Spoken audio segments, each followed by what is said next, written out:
Good morning, Wise. How'd you sleep? Since you're already up, come grab some breakfast with us.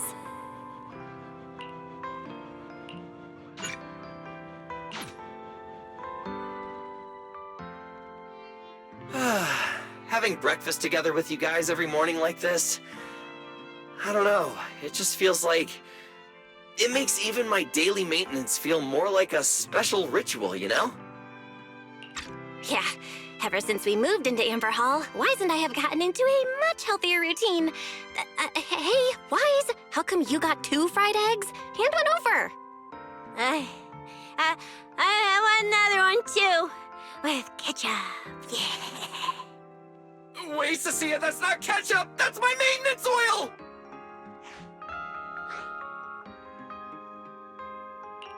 What's wrong, Cecilia? Those dark circles are pretty intense. Did you have a rough night? Yeah. It's all because of that thing Norma sent us, that alarm gadget thingy. I was all ready for it. No matter what time it went off in the middle of the night, I was gonna shake all of you awake right away. Then we'd go catch the culprit red-handed. But it's been days, and that thing has not made a single peep. But I still couldn't let myself sleep too soundly. It was terrible last night. I counted tens of thousands of eggs and still didn't get a wink of sleep. Yeah, the mastermind stirred up so much trouble before. Why would they suddenly disappear these past few days? Wait, don't tell me our secret operation's already been compromised!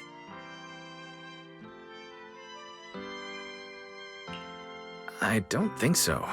The truth behind the Bangbu corruption incidents was never made public. As far as I know, the only people who really know what happened are Lady Dracaena and us. But from the culprit's perspective, now would be the perfect time to make a move. We still haven't figured everything out, and we're all being thrown off by those false leads. They seem to have vanished into thin air. Or maybe they're just waiting for the right moment. Well, if we're talking about recent events in Rose Califer, then yeah, all those outsiders showing up on the island fits the bill, right? Yeah. That really cool Sunbringer lady did mention something like that. Wait, this culprit! They're not planning to use the crowd and all the confusion to launch an ambush, are they? Probably not, right?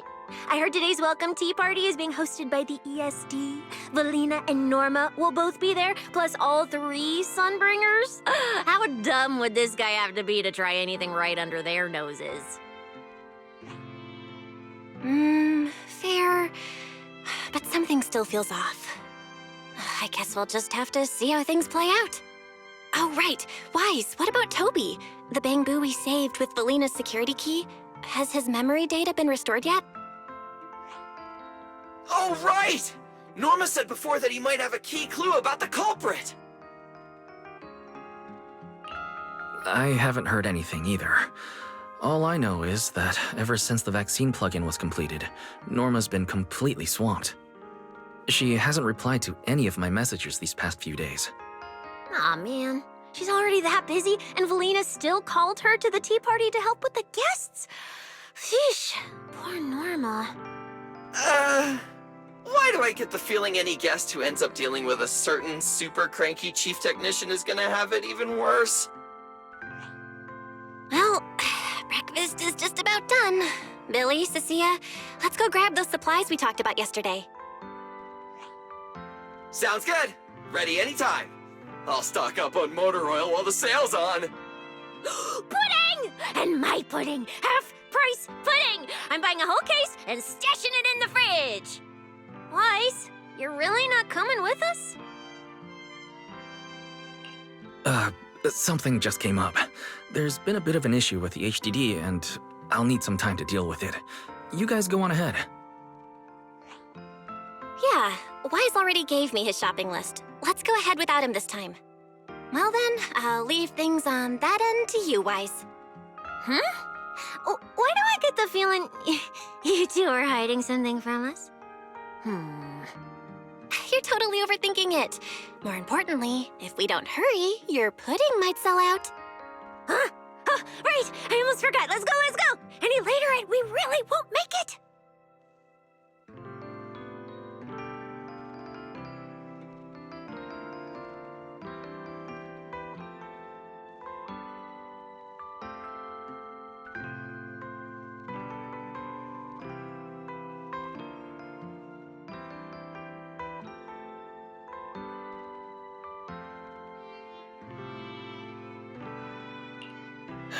Finally, I have Amber Hall all to myself. It's almost time. That girl, she does have quite the knack for making things difficult. But it's broad daylight. How is she planning to get here? Don't tell me she's going to climb through the window in the middle of the day. Maybe I should wait upstairs.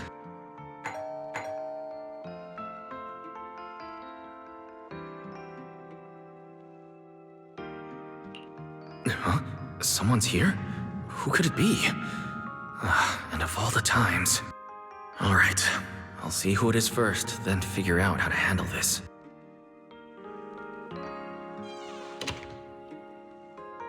Who could it be?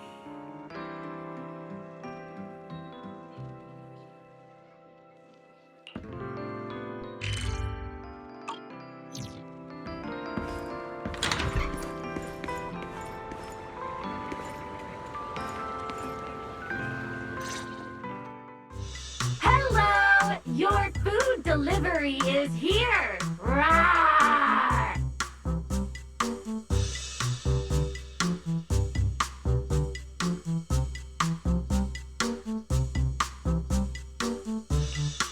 Food delivery? We weren't expecting any... Oh, wait. That voice... It's you? Oh my! You recognized my voice right away. And I could have sworn I sounded pretty convincing. Come on, don't just stand there in silence. Give me a hand.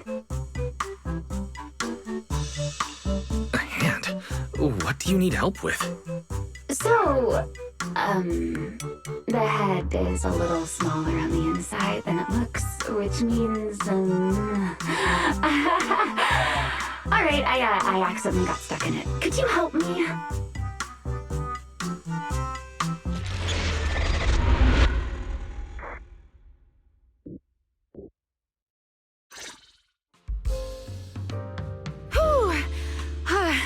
What a relief. I had no idea it would be so stuffy inside that costume. I nearly suffocated. Right. The legendary first-generation Void Hunter almost got soloed by a mascot costume. Wait a second. Where'd you even get it? Where's the real Mr. Roar? Him? Probably still wandering somewhere in a hollow as we speak. You must be joking, right? Of course I was joking. This isn't Mr. Roar's outfit. It's just the same design, that's all. See? Did you truly think I'd toss someone into a hollow? Oh, you really have that little faith in me? Personally, I'd say a certain someone brought this on herself. A certain someone who never says anything straight, only speaks in half-truths and riddles, then disappears halfway through.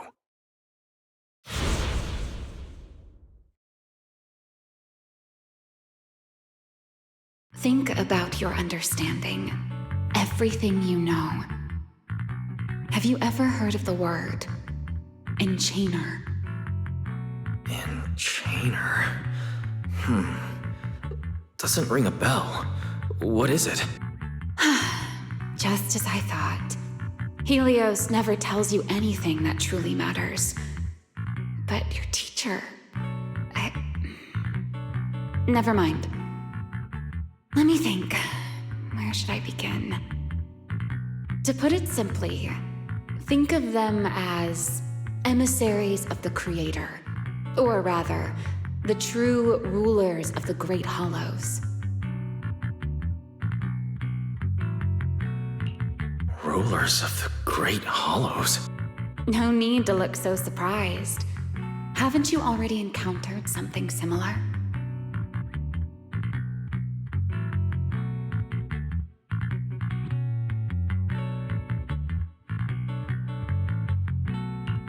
You mean, from that time in Lemnian Hollow? The Creator's vessel? Bingo. You got it. Still, while it bore some resemblance to an enchainer, it still had quite a long way to go before it could truly become one. Of course, Had you not stopped it back then and instead let it fully absorb the Qingming Sword's power, it likely would have fully evolved into the Enchainer of Lemnian Hollow. I would have gained full dominion over the laws within Lemnian Hollow, whether that's miasma or anything else. Just thinking about it, that would have been a tough battle.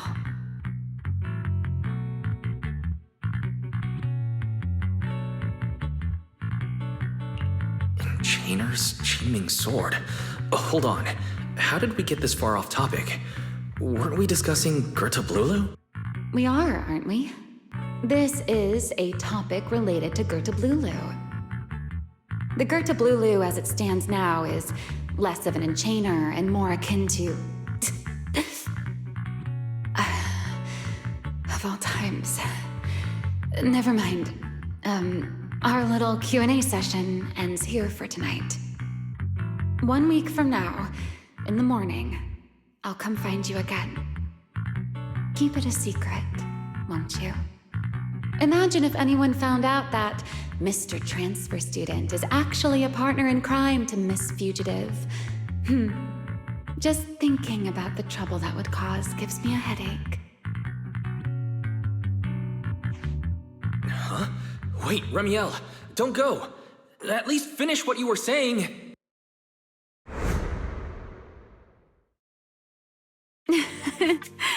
I never took you for the type to keep score. It's already been a whole week. I'll admit, I can hold a grudge. You made me wait a whole week, leaving me with a half-finished riddle.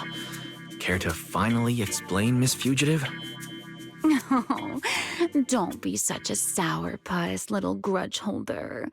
Keep digging into every little thing, and people might start thinking you're terribly controlling, you know. Let's return to the topic we left unfinished that night. What exactly are Gerta Blulu and Bashmu? The answer is quite simple. They're both Enchainer larvae. Beings with the potential to become Enchainers, but have yet to do so.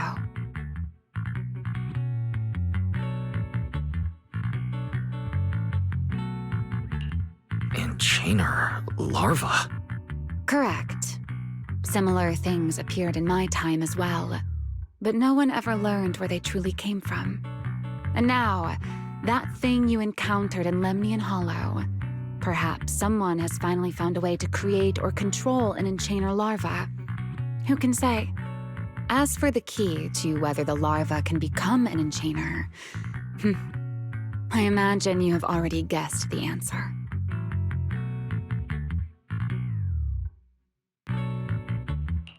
Could it be a Void Hunter weapon? Uh-huh. You're half right. Half right? What do you mean? What else could it be besides a Void Hunter weapon? Now that's a whole new question, Mr. Rule Breaker. It's my turn to ask one. That ability you tapped into when you faced Gerta Blulu, the one that lets you interfere with singularity leakage, how has that been progressing? Can you use it reliably now? Sorry, I haven't been able to do anything like that since then. Honestly, I'm not entirely sure how I managed it in the first place. I had intended to ask Lady Dracaena about it, but she hasn't shown up for the last few treatment sessions. I never got another chance. That's tricky. And here I was thinking... Thinking what exactly? that you might help me find Gerta Blulu. I'm looking for it too, you see. Will you help me out? She's looking for Gerta Blulu too? Why? No, wait. Before that, why did she come to Rose Califer in the first place? If you have a question, just ask. It's written all over your face. Okay, Airspace Patrol has been conducting a full-scale search for Gerta Blulu and Bashmu, yet they've turned up nothing. And you, the wanted fugitive who attempted to assassinate Lady Sunbringer, are also one of their targets. Is this you trying to draw a line between us? No, I was just wondering if those two things... Vel, wife, are you in?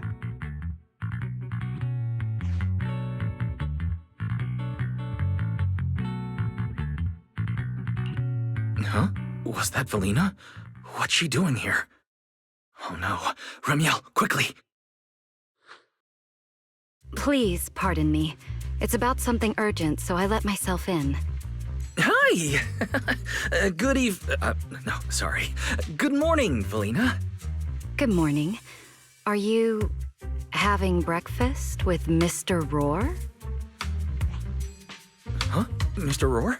Oh, right. Mr. Roar and I are...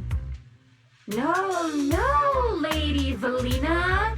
I only stopped by to confirm this lovely, handsome gentleman's order. Roar!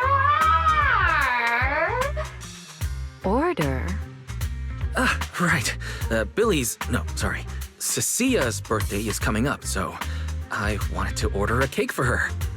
But this absent-minded gentleman forgot to choose a flavor. That's why I'm here to confirm it with him. Rawr.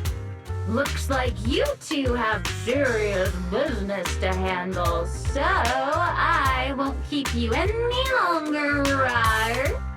As for the flavor, sir, give it a little more thought.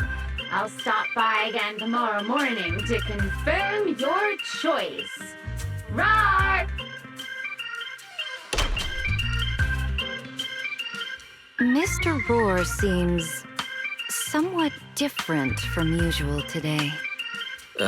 Maybe a little. By the way, what brings you here today?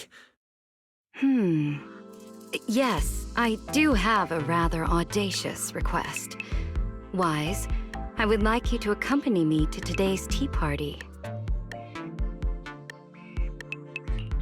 You'd like me to accompany you to a tea party? Yes, you must have heard already. Guests from New Eridu will be arriving today. I have reserved Cup a Moment and prepared a welcome tea party for everyone. Originally, Norma was supposed to attend as the technical expert, but Toby's memory restoration has reached a critical stage, and she simply can't step away right now. So, if I'm understanding correctly, you'd like me to attend in Norma's place? Not quite like that. Wise, I would like you and Belle to attend with me as the collaborators recommended by Mayor Mayflower. On top of that, since you arrived on our island a little earlier, I believe sharing your experience here with the guests at the tea party would help everyone settle in a bit faster.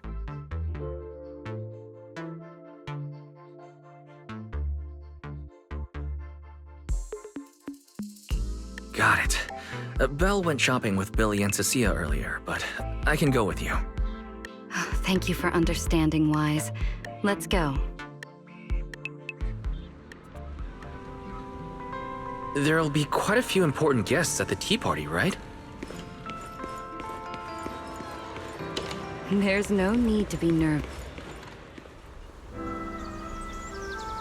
Lady Linvern, thank you for inviting us. Eldrada was the one who... The view here is really nice.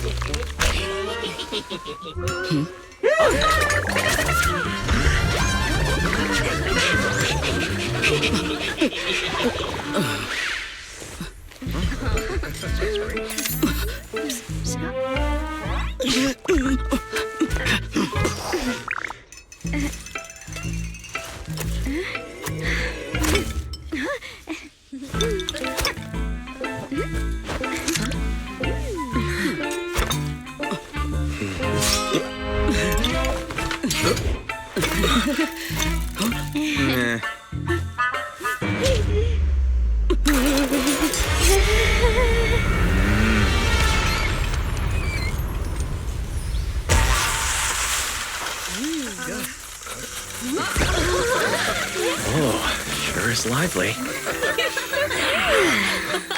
Pretty cool. Wow, that was amazing. It was like magic. I could barely keep up. To go to such lengths as to curate this exquisite opening. You truly have gone above and beyond. With the immense weight Rose Califer carries, I had to admit I had imagined it would be a more solemn place. Relax, Mr. Owen. Even those of us in HSO don't work with stern faces every day. For a special occasion like this, we should all loosen up a little. Yes. To be honest, I also expected Rose Califer to feel more dignified at first. But this is pretty nice too, isn't it? Just the right air to talk about cooperation.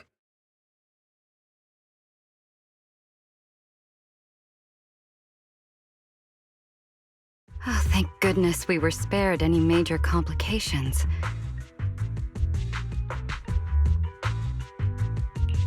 What happened just now? That wasn't part of your plan, was it? Hardly. If I'm not mistaken, this little mishap is the handiwork of those little ones from the Enna gang.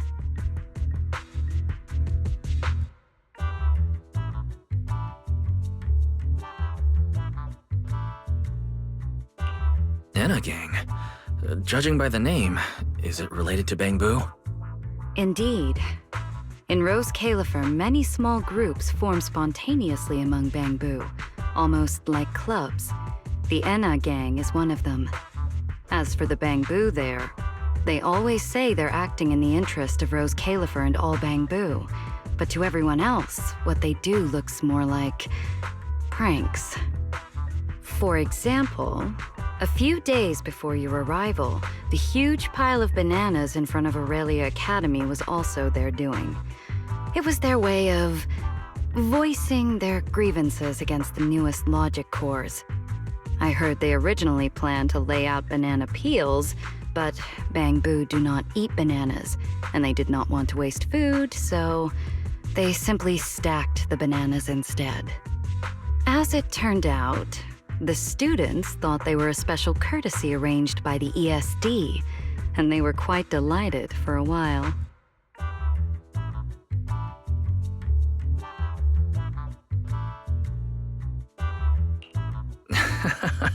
So that's what you call doing the right thing for the wrong reasons. At the same time, they don't have bad intentions.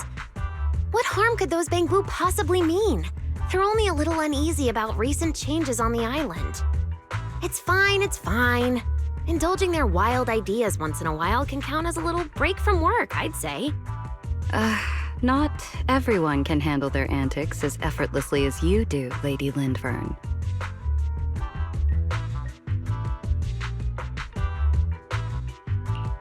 Lady Lindvern. That sounds familiar. Wait, this is... Allow me to make a formal introduction. Wise, this is the director of the Airspace Patrol Department, Lady Lindvern Sunbringer. Oh my, no need for the lady business. How many times have I said it? We're far past the point of formalities, aren't we? Then again, no matter how many times I say it, in all of Rose Califer, aside from Eldrada and Little Dracena, Claret's about the only one who doesn't treat me like their boss. After all, not just anyone can be like Miss Claret and end up becoming Lady Lindvern's creditor. All right. Allow me to introduce myself. Hello, Wise. I am Lindvern, Director of Airspace Patrol. I've already heard a bit about you from Dracy and Secret. I didn't expect you to uncover an important clue about the Bangbu corruption incidents right after arriving. That's quite impressive.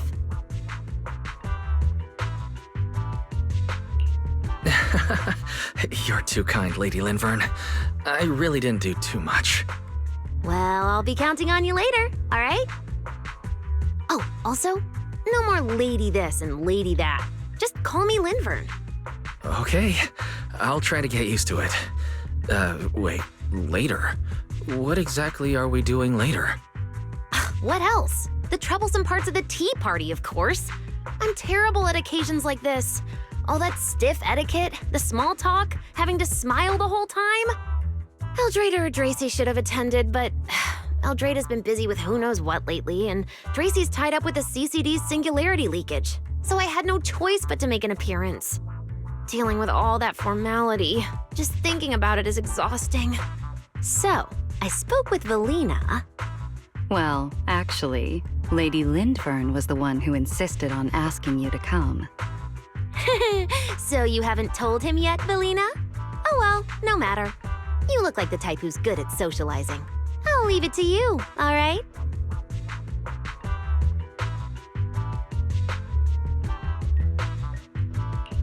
At this point, I don't think I really have room to refuse. The third Sunbringer, Lindvern of Airspace Patrol. I never expected her to be like this. And what she mentioned earlier, the singularity leakage at the CCD. Speaking of which, Lady Lindvern, has the singularity leakage at the CCD still not been cleared up? Yeah, it seemed to have returned to normal at the time, but the surrounding area hasn't fully left its activated state. In other words, it's only dormant for now, and could flare up again nearby at any moment. I've already sent people to help handle it, but Tracy will probably be busy for a while yet. Once she's done, I'll ask her what happened. And maybe pinch those little cheeks of hers too. Oh, right. Speaking of talking to people, don't forget to say hello to Claret later.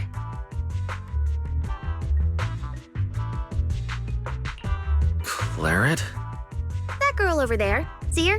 The blonde one with the expression that says, "You owe me 200 million dennies, so pay up before you even talk." She's the director of Flint Workshop and the current heir to the Flint family. All the porcelain used during your treatment was produced at the workshop in Virium. I only returned from there with her yesterday. In a sense, she's your benefactor. So the moment has finally come. Good luck, Wise. I believe you can survive this trial.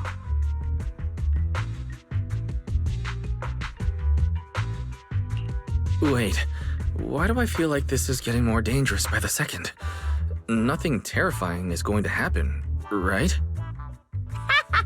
No, Claret isn't that frightening. She's just a little earnest, that's all. If you're really worried, I'll teach you a little trick. Compliment her. Anything will do. Flattery does wonders. It isn't a formal occasion.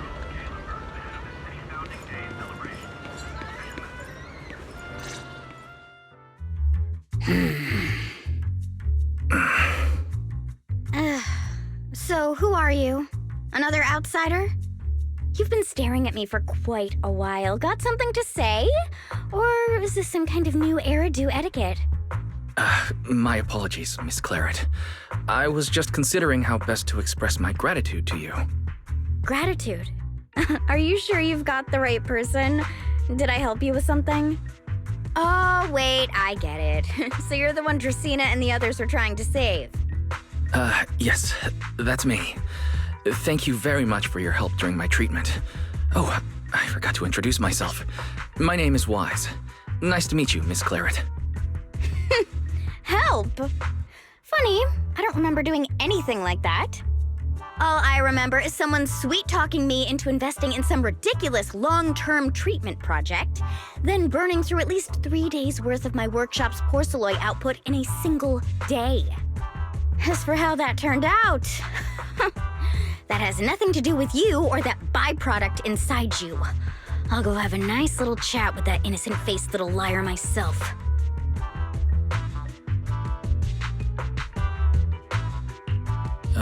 She really doesn't pull any punches.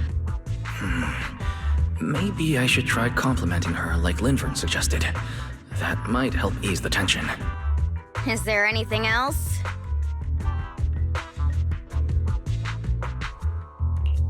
I'm truly sorry.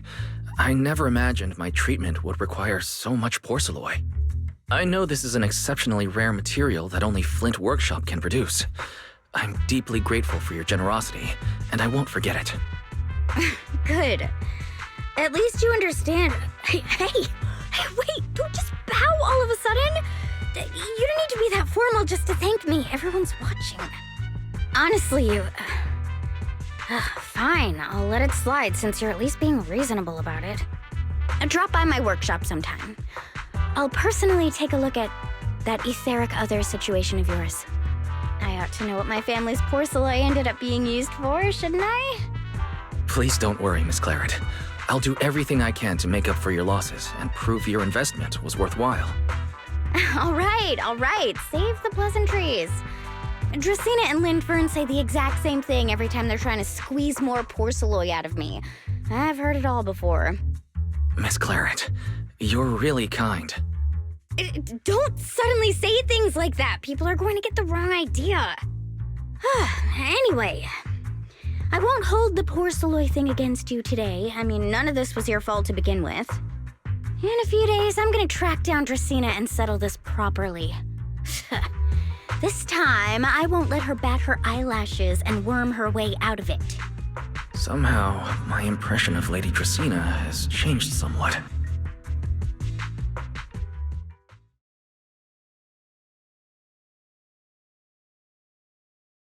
Valina, Sigrid, what's wrong? What happened? No need to be so tense, Wise. It's just a small matter. Not all the guests scheduled to arrive on the island today have shown up yet. One of the airships ran into some trouble while passing through the storm belt. That held things up a bit. They're just now pulling into port. The tea party's already halfway through, and neither Lady Lindvern nor I, since we're the ones hosting, can just slip away in the middle of it. So, I will be the one in charge of welcoming this batch of guests. And, Mr. Wise, I would like you to come along with me.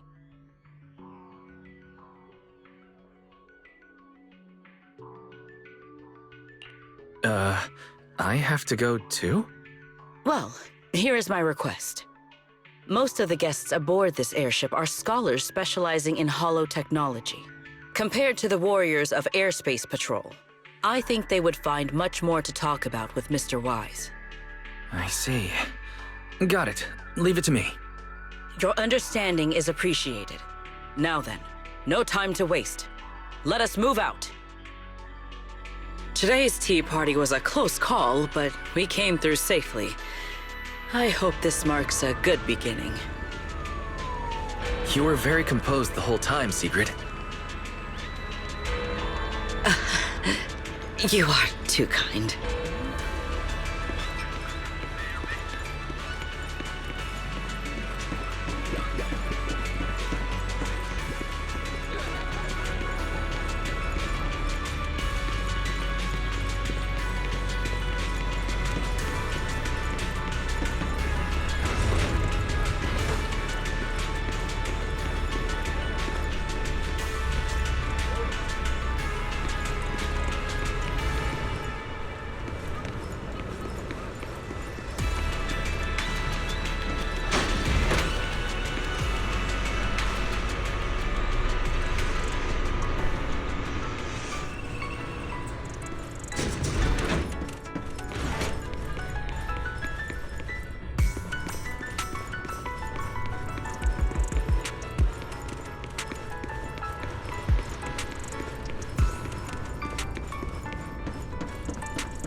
The guests should be leaving the station soon.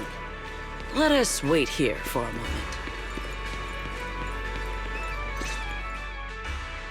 The last time I was here was just after we first arrived on the island. We left familiar 6th Street with Norma and set foot in Rose Califer for the first time. 6th Street? I believe I have heard of it. Is that where you reside in New Eridu, Mr. Wise? Yes. Belle and I run a video store there called Random Play. We live there as well. A video store? Come to think of it, the temporary stall in front of Amber Hall is... Ah, I see. That explains it. If you're interested, Sigrid, you could get a membership for our shop. It offers decent discounts, makes renting tapes much easier, and works at the stall too. I shall give your suggestion due consideration, Mr. Wise. Ah, the guests have arrived. Mr. Wise, let us greet them.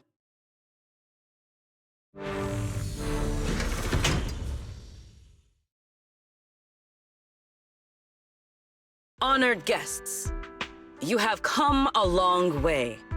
I am Sigrid de Lazure, Deputy Director of the Rose Califer Airspace Patrol Department. On behalf of Rose Califer, I extend my sincerest welcome to you all. This is Mr. Wise, a holo navigation specialist referred to us by New Eridu City Administration. He has previously worked with the External Strategy Department and the Central Computing Department. You're too kind. I only arrived a few days before everyone else, but I hope I can offer a few useful pointers for your time in Rose Califer. Greetings. I am Salvi, the interim leader of this expedition and a member of the White Star Institute. My research mainly focuses on ethereal ecology. Please allow me to introduce the other guests traveling with me. This is Professor Oakley from Metis Academy. And this is Miss Lawton, a peer of mine at the White Star Institute. Both are scholars who have spent years studying the fundamental properties of hollows. And this is Miss Truvia, daughter of Mr. Mossient, the head of High Ambitions Corp. Like you, she is also a specialist in holo navigation. What? It can't be. It's really her. What did I tell ya? We were always gonna win this one. Icarus 2 points, Phaethon 0. That's only twice. Nothing to brag about. Not satisfied? Fine then. Let's run it back tomorrow. Bring it on! We've got all the time in the world. I could go head-to-head with you for a lifetime. Looks like someone's gonna be losing for the rest of their life, huh? Truvia, you... What did you just say? I'm saying, what's that got to do with me? Truvia, you... Why? You could have easily... Truvia I know would never say something so cruel. Cruel? You... How do you have the nerve to call me cruel? You two... You're the ones who are...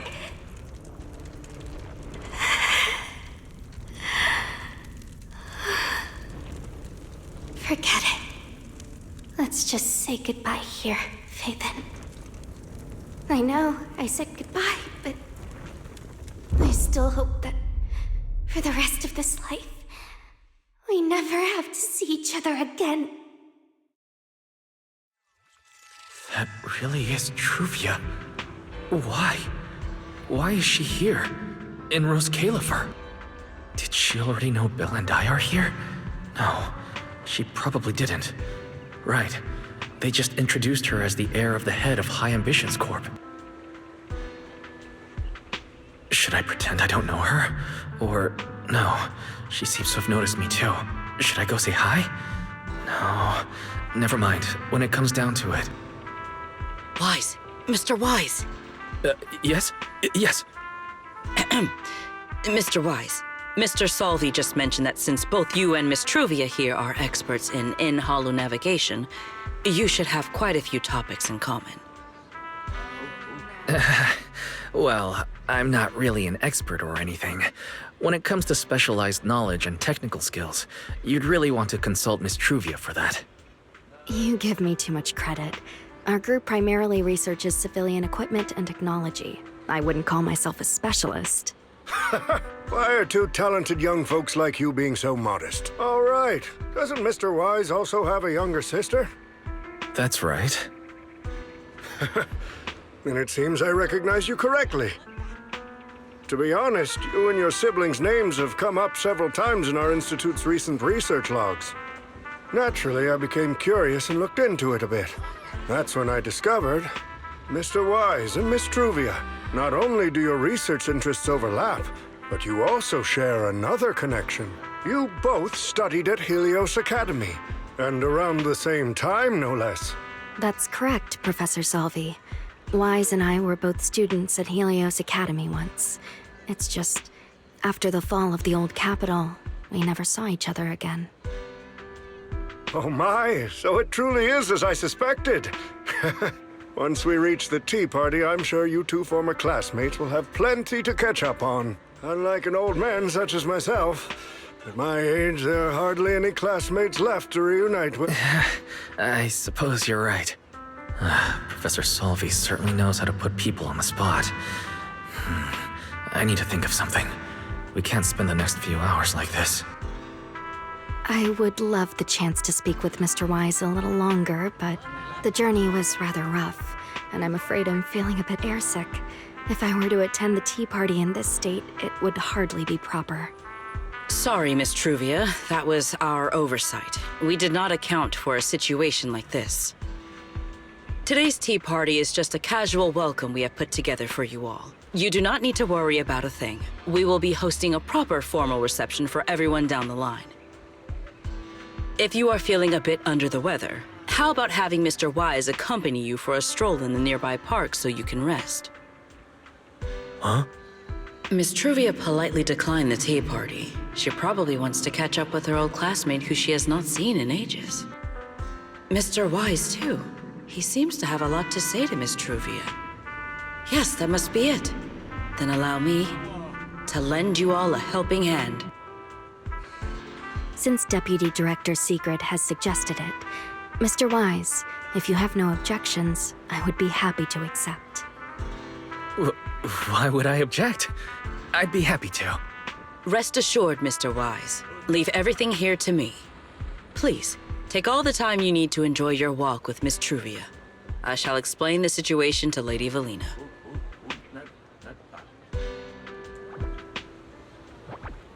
Yes. We should be going too, Miss Truvia. We don't need to be so formal with each other, do we? Oh, of course.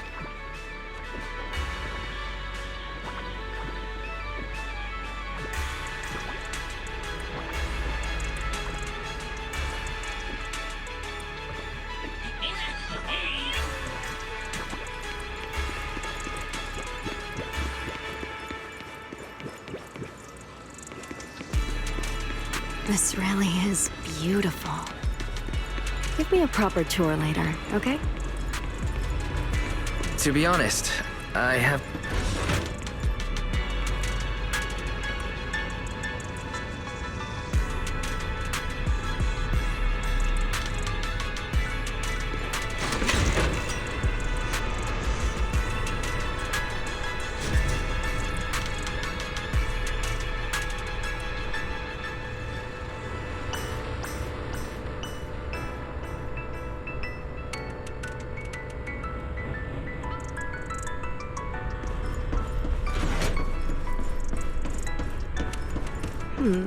That silver tree. It's not made of porcelain, is it? The nameplate really does say porcelain. I heard Rose Califer was the homeland of porcelain, but I never imagined they'd use it for public decoration.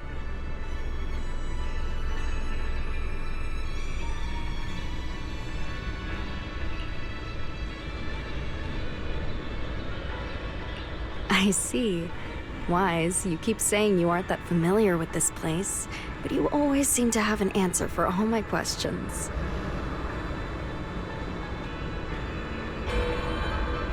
I've heard the porcelain veins in Buastrum are also essential to the computation of Rosetta data. How much do you know about the connection between the two?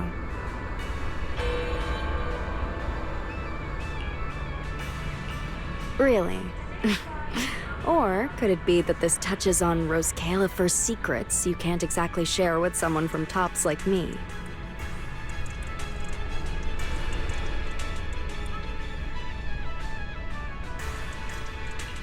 Next time, huh?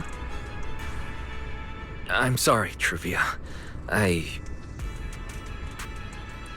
It's all right, Wise. Come on, let's see what's up ahead.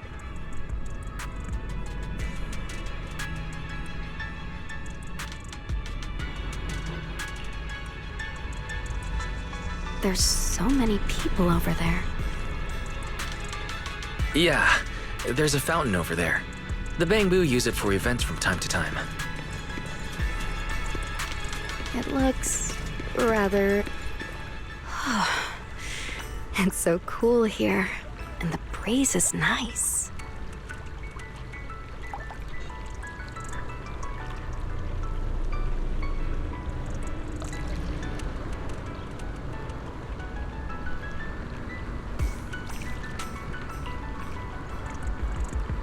Thank you. I'm feeling much better now.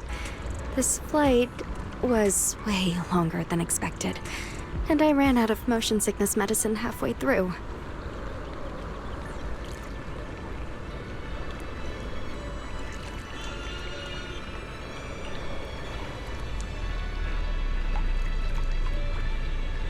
It's much better than it was back then. Otherwise, Father never would have allowed me to come to Rose Califer.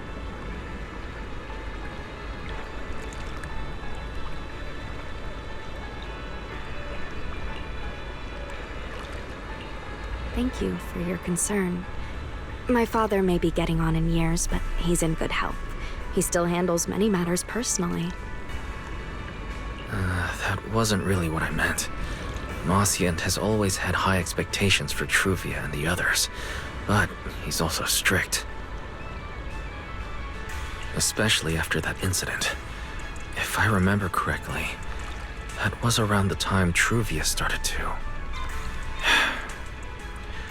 I wonder whether things between her and her father have improved since then.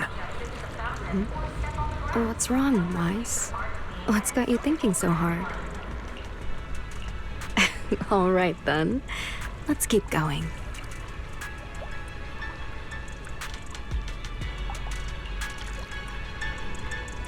There seems to be a large structure up ahead. Is that a chessboard?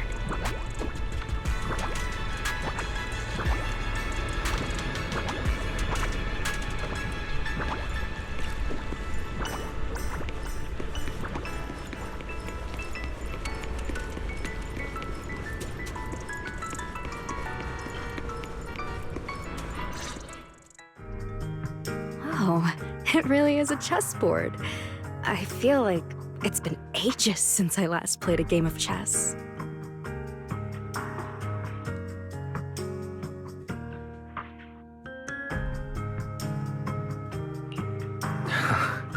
Same here. I still remember. Back then, Belle and I were both really into chess. Whenever exams weren't looming over us, we'd always be going head-to-head on the board. She and I were both pretty clueless back then. She was always setting you off, and I just stood there watching most of the time, rarely stepping in to stop her. It's okay, Wise. It's all in the past now. How have you been after all these years? Oh, and what about Belle? Is she doing all right? We're both doing fine. Belle, she's still the same as ever.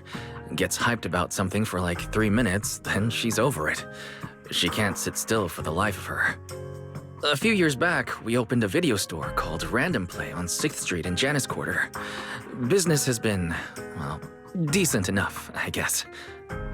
Even though we're supposed to be running that place together, Belle only ever gets serious when it comes to stocking horror films. The rest of the time, she also struggles to get the books balanced.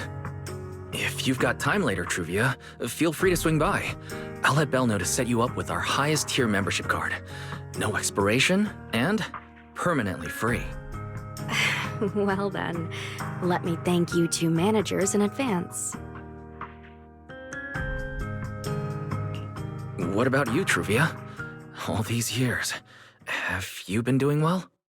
I guess I'm doing all right.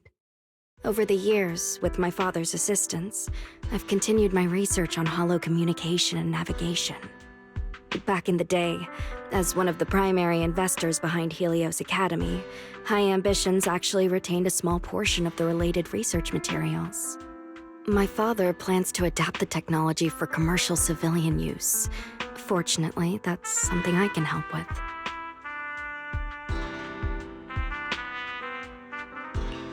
What Truvia means is High Ambitions Corp. They've been conducting research related to the HDD this whole time? Does she go in and out of hollows as much as I do?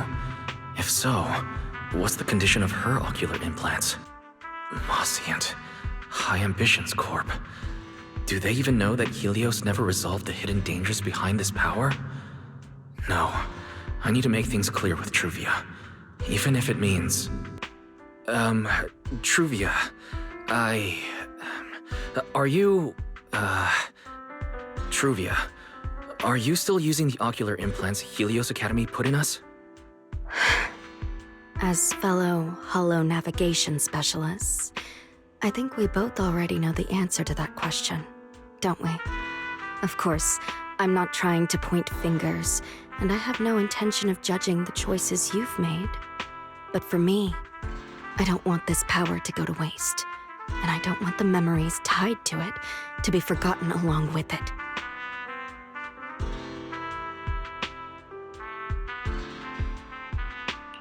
Truvia, you got it wrong. That's not what I meant. That incident back then, Helios Academy never fully resolved it. And not long ago, my ocular implants started acting up again. Enough! Let's not talk about this anymore. I want to hold on to those memories, but that doesn't mean I want you dragging me back to that day. I don't want today, this day of our reunion, to become the continuation of that day. Sorry. It's okay. That's all in the past now. Didn't you say it yourself? We were just kids back then. We didn't know any better. And childhood, it's nothing more than the briefest chapter in our long, drawn-out lives. Compared to the present and the future, it's insignificant, and not really worth you and me bringing up over and over again.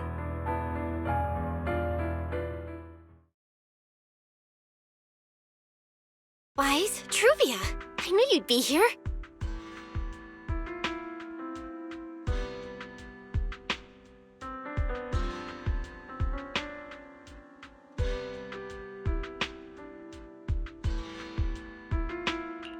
Belle, what are you doing here? We were heading back after shopping when we passed by Cup a Moment just as the tea party was wrapping up.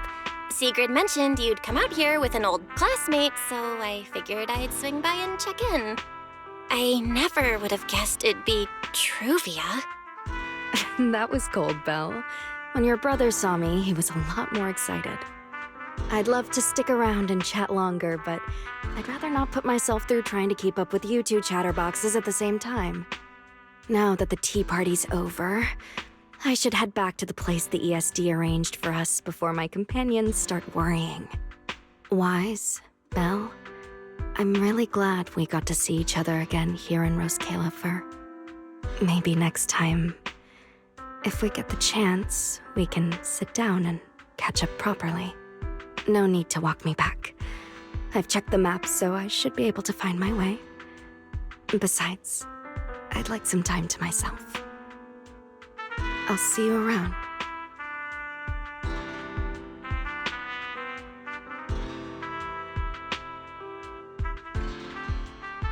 Did something happen just now?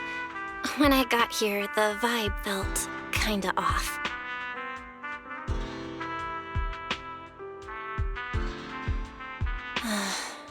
I didn't expect things to turn out like this.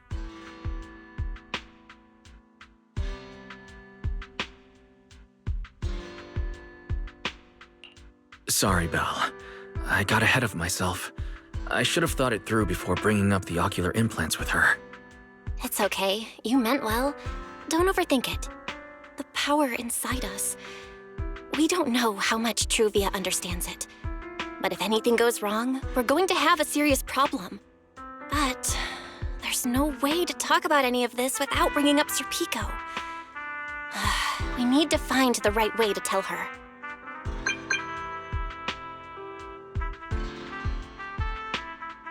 Oh, it's a message from Norma. Toby's made some progress. She said all of Toby's memory data has been fully restored. And there's something important she wants to show us. She's telling us to get to the Academy ASAP. All right, let's head over there now.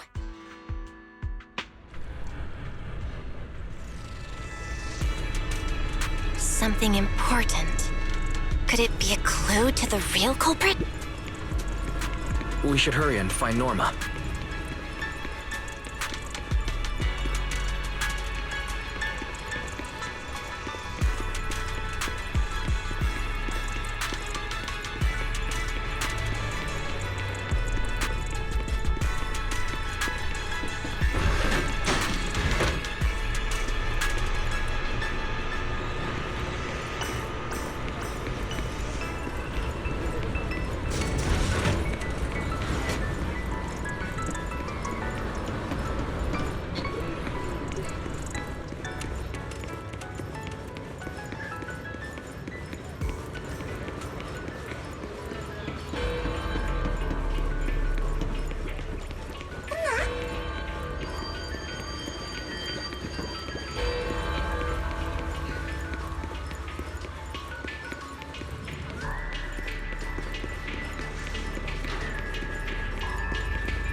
What took you two so long?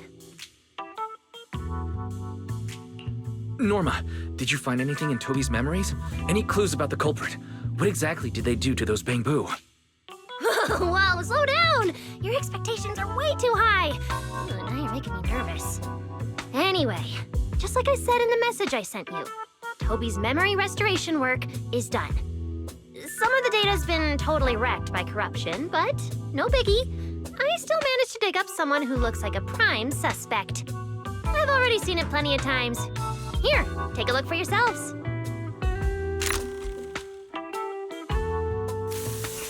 So you actually woke up, huh? Sorry. If you'd just been a little more cooperative, it wouldn't have had to come to this. Poor thing. In a moment, you're gonna get in that machine, nice and quiet. Shh. Don't be scared. Soon you won't remember a thing. You've been entrusted with a very important mission. Don't forget that. This guy, who is he? Based on what he said, he's gotta be the culprit. Exactly. That's what I think too. Unfortunately, though, Toby had already completely lost the ability to move by that point. He never got a look at the culprit's face. Even though we've confirmed there's a culprit, we don't have a lot of clues beyond that. Wait, the culprit mentioned something about getting Toby into some kind of machine. If we can find that machine, we might be able to track him down. You may be onto something, Belle. If we can locate that machine, we may be able to trace it back to the culprit. The question is, where do we start looking? Norma, over there, on the wall. Looks like there's something there. Can you zoom in on it? You got it! It looks like graffiti, but it doesn't feel random. It's more like some kind of symbol. Wait, isn't that the symbol of the Enna Gang? The Enna Gang? I didn't expect this to be Enna Gang turf. Wise, Belle, do you know anything about them?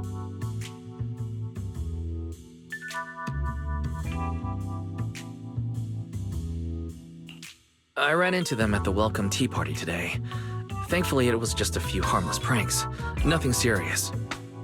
Oh, again? Those little guys sure have energy to burn. But how did they end up getting involved with the culprit?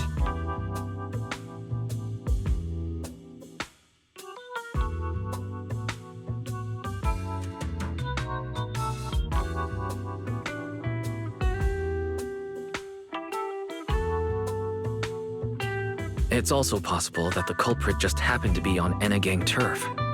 I've heard the Enna Gang is an organization that really cares about Bangbu rights. They shouldn't be colluding with humans who intend to harm Bangbu. Looks like the only way to find out is to check out the Enna Gang's turf ourselves. Norma, do you know where we should start looking? I don't know the exact location. I just heard they sometimes meet up near the Clink Market on Gear Street to swap bottle caps they've scavenged. Clink Market? Bottle caps? Mm-hmm. The Bangbu have their own little market right on Gear Street. Oh, right. They've been doing road work around there for a while. Probably haven't been there yet, huh? Gear Street is where the Bangbu hang out. It's packed with facilities catering specifically to them, and Bangbu love settling down there. Some people even call it Bangbu Street. Same place, different names. As for bottle caps, I don't know if you've noticed, but the Bangbu and Rose Califer are absolutely obsessed with collecting all kinds of bottle caps. They've basically become hard currency at this point. More useful than Denny's, even. So basically, if we want to go collect intelligence from the Bangbu, we'll need to have some bottle caps ready. Oh, I just got an idea!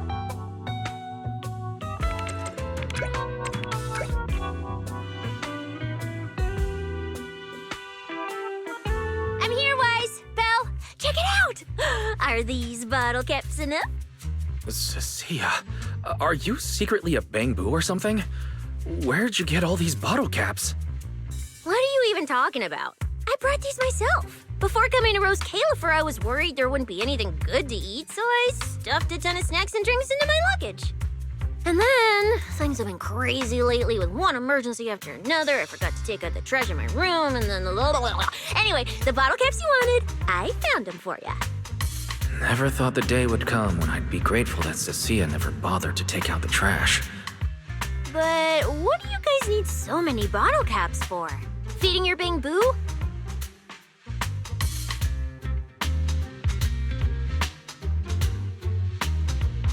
Oh, I see. Now what are we waiting for? Let's get moving. I'll sit this one out. With someone from the ESD tagging along, I doubt you'd get anyone to talk. Here, I've marked Gear Street on the map for you. The road there should have been fixed up yesterday, so you can head straight over. But hey, don't go telling anyone I'm the one who tipped you off. All right, let's go. We'll catch you later, Norma. It seems Clink Market is located on Gear Street. I have planned a route for you, Master.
Master, we have arrived at the target location, Gear Street.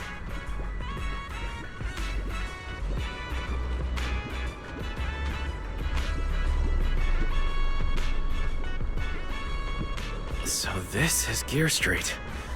There really are Bangbu everywhere, just like Norma said.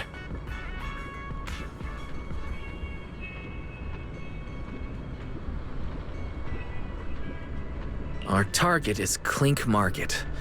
Huh. Is that... Well, based on my extensive experience solving cases as a public security officer, over there! That red mailbox! That one! The little door next to it looks extremely suspicious.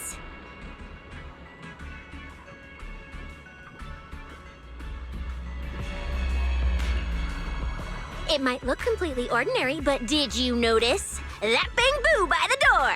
He's obviously standing guard, and he keeps looking around. There has to be something important hidden behind it.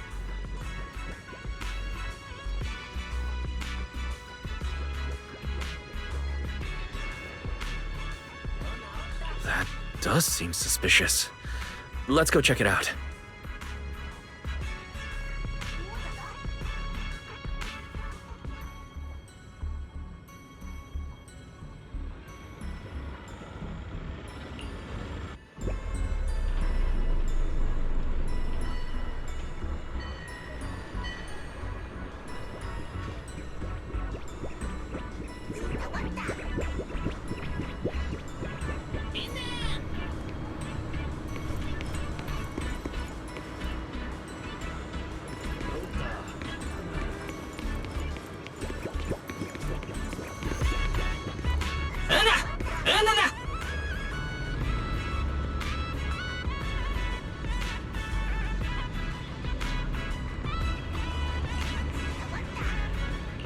I want to visit Clink Market and pick up something for my Bang Boo back home.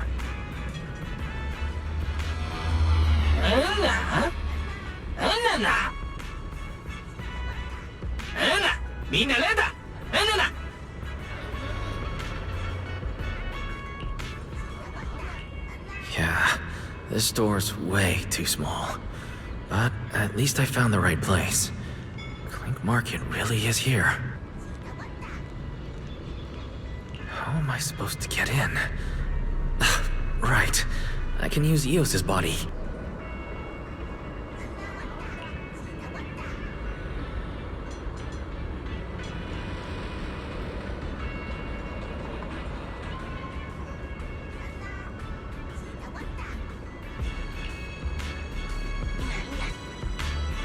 Alright, everything should be set.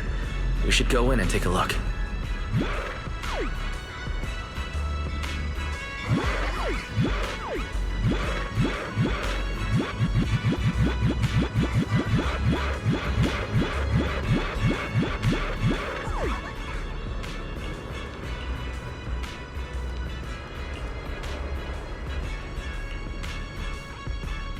Would you look at that? There really is a whole other world behind this door. Now, who around here might know about the Enna gang?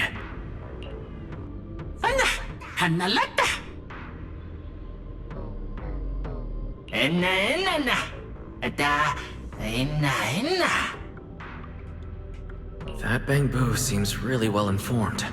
I'll go ask them about it.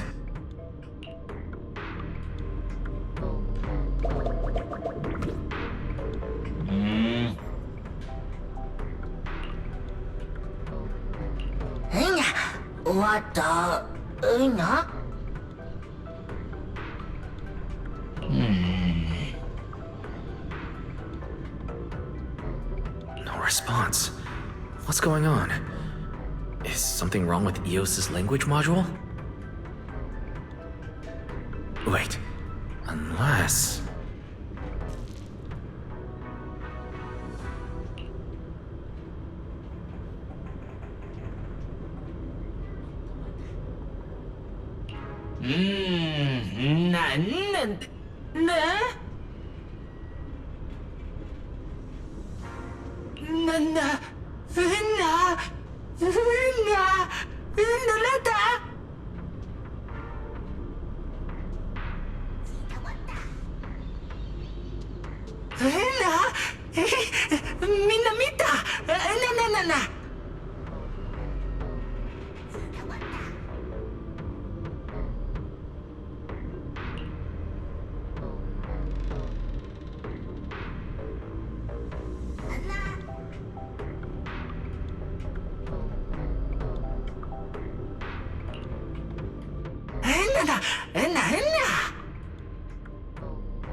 지나치다. 하나.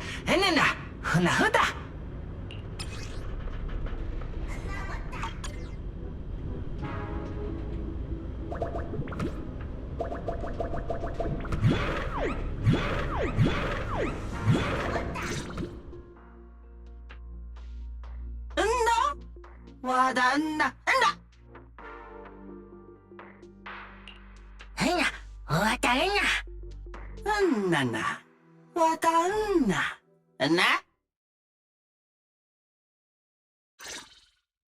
나 이다.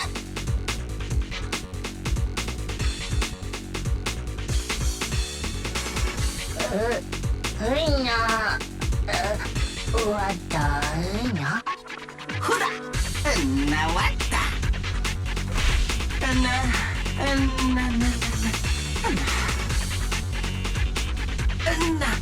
왔다. 이다. 이따 왔다.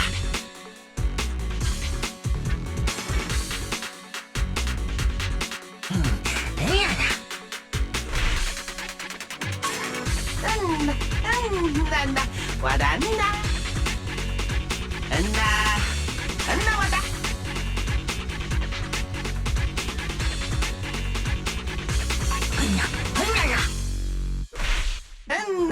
너다 왔다.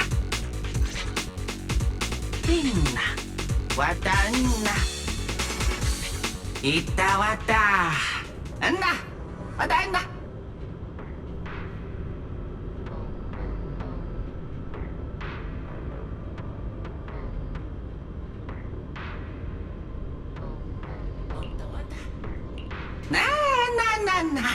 나왔다.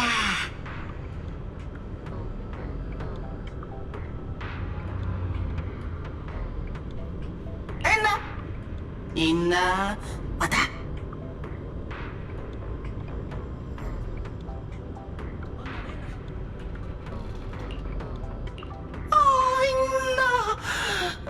나 왔다. 로타. 있나 로타.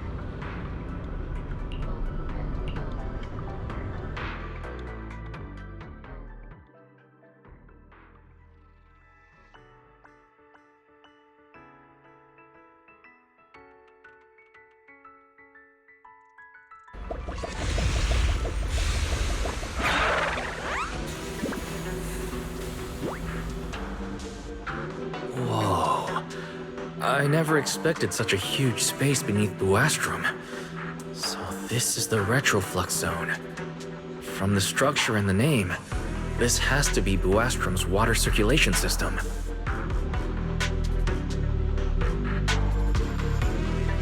According to the guard, if we keep going a little further, we should see an elevator that goes down to the Enegang's hideout. All right, let's go.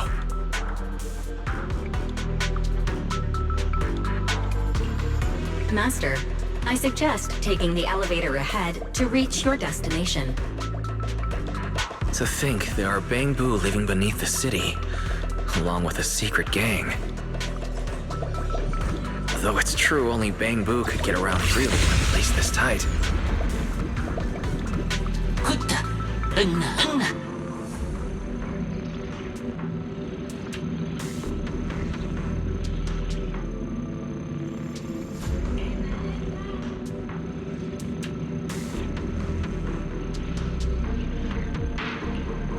나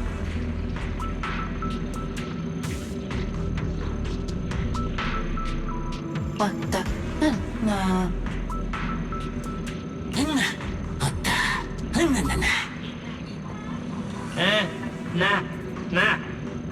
로타 나 왔다. Wait, why are they looking at me now? I'm still trying to figure out what they were all mumbling about. Guess I'll have to bluff my way through first.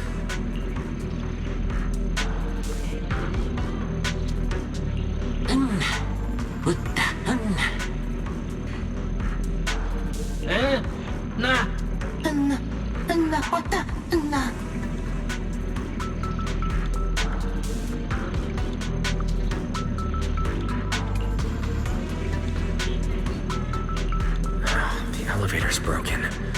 Let's look around.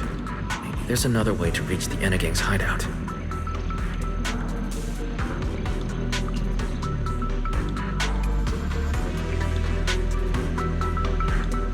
Maybe I can try hacking into those robots.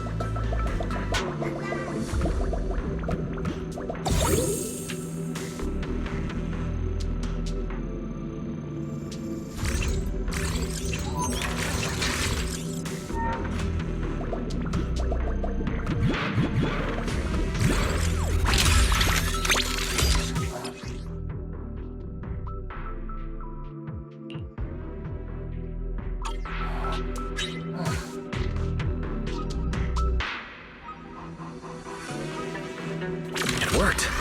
Just as I thought. Let's take the side path and see where it leads. I don't see a switch for the drawbridge. Maybe I can try ramming it.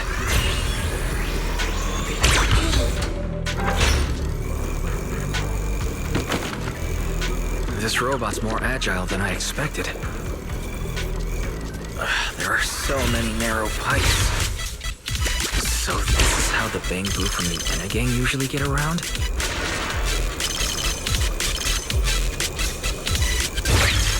Am I supposed to go down like this? It's faster than I expected.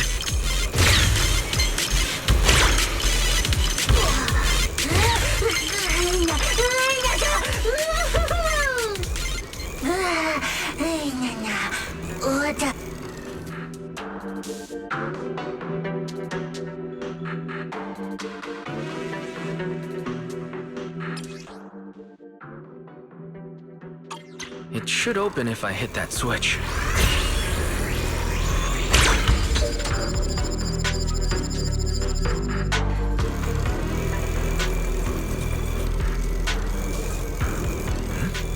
I can hear something nearby.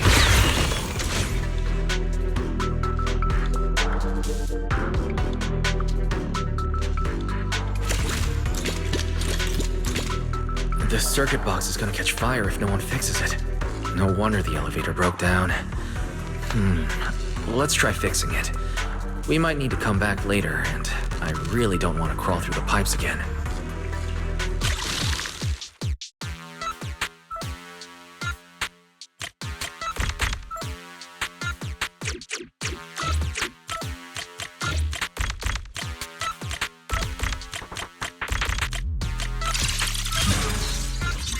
Okay.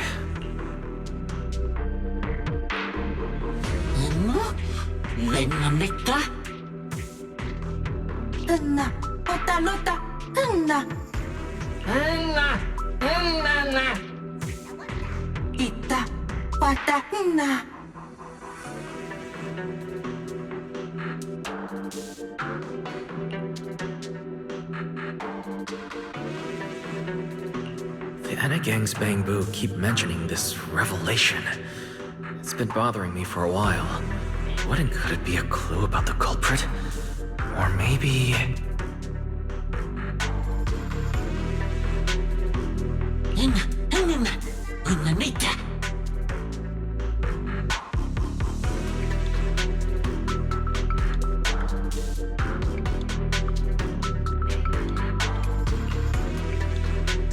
What is the connection between the revelation and the culprit? It's still bothering me.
Master, based on a rough calculation, the probability of this vehicle safely delivering EOS to the destination is 98.732%. I don't even know where to start.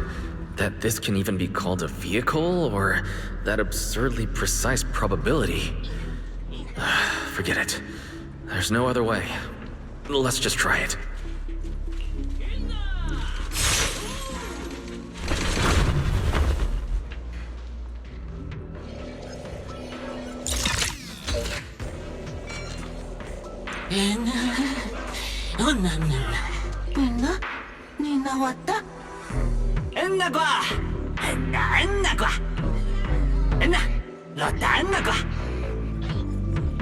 Griff.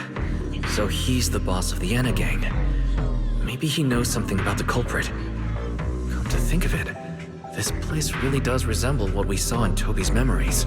Also, something's really strange. Almost all the Bang-Boo here seem to be Data-Boo. Why is that?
So this is Prophet Boo, the oldest Bang-Boo of the Anna gang.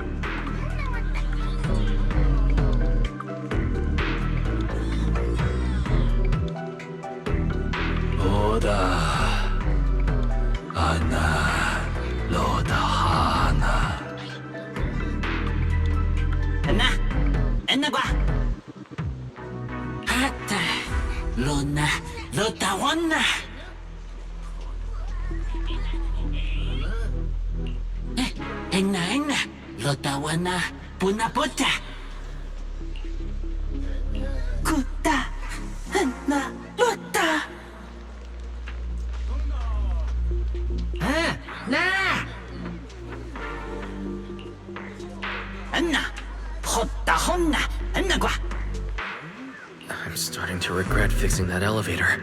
I didn't expect things to end up like this. This revelation thing. I don't even know what it is. What am I supposed to say? Apologies, Master. No relevant data found regarding the Anna gang's revelation. Suggestion: respond vaguely and attempt to bluff your way through.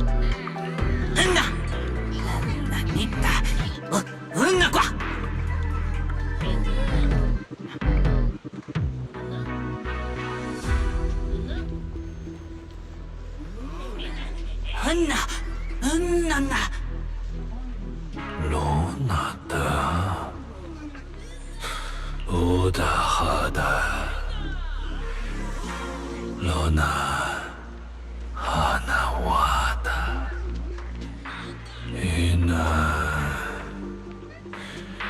Bona Hanada Hanna qua Hanna Bona eta qua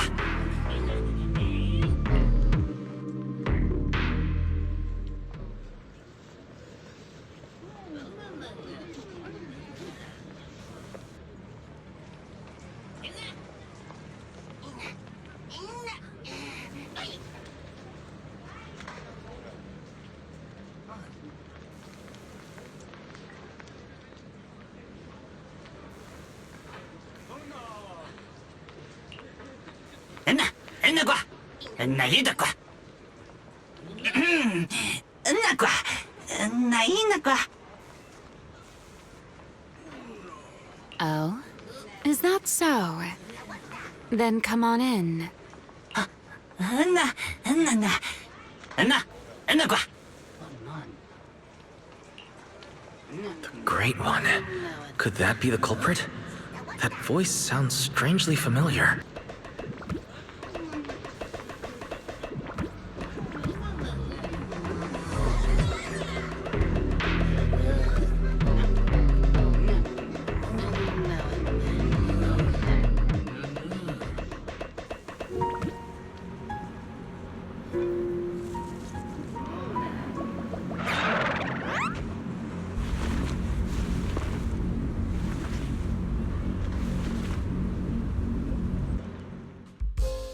Remiel?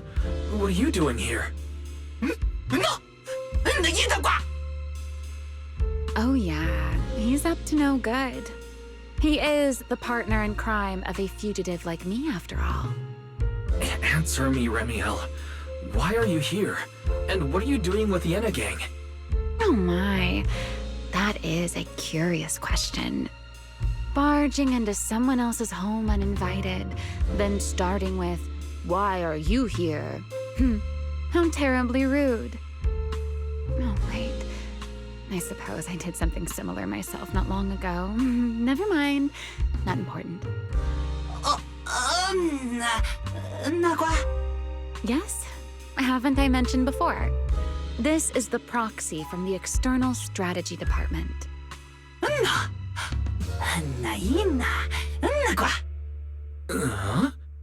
A little too talkative, aren't we, Griff?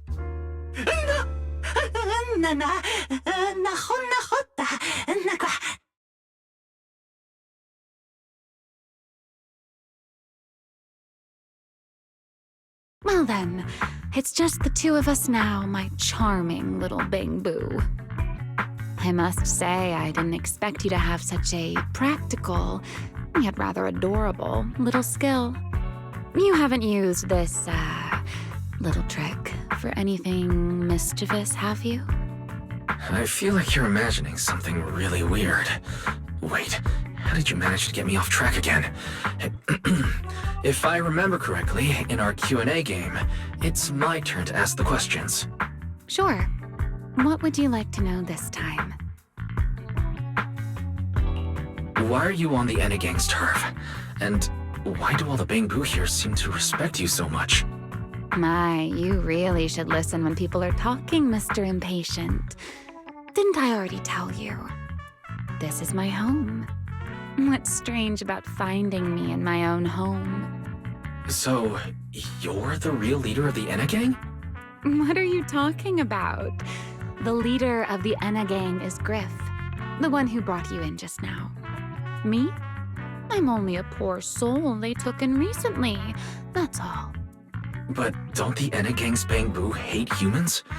Why would they... Because the Bang Boo they call Prophet Boo saw me once, long ago.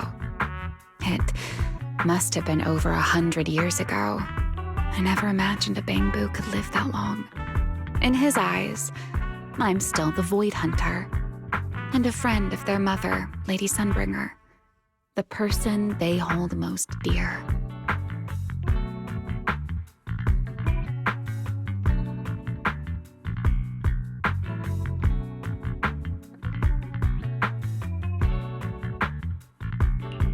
But that makes even less sense. Weren't you wanted because you tried to assassinate Lady Sunbringer and failed? In which case, shouldn't the Enna Gang's Bamboo hate you even more? Oh, that part's simple. Because, as far as the Enna Gang understands it, the 3 Sunbringers now governing Rose Califer, they're all imposters. What did you say? The 3 Lady Sunbringers we have now, even if they're not exactly as they once were, they're still Sunbringers, aren't they? Who knows? At the very least, the Enna Gang Bamboo don't see it that way. They believe only in the revelation they saw. And to them, it's proof that the true Lady Sunbringer is calling out for help.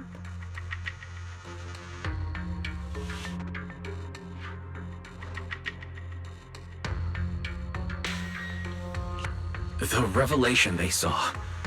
What exactly was it? How should I know? I'm not a Bamboo. But I've heard this so-called revelation is a vision that occasionally appears to Databoo while they're processing Rosetta data. The true Lady Sunbringer, imprisoned in endless darkness. Huh? Wait, the real Lady Sunbringer is imprisoned? By whom? No, that doesn't make sense. I can't imagine anyone being capable of something like that. Sorry, I've got no idea either. All right, Mr. Curious. I've answered quite a few of your questions already. Is it my turn now?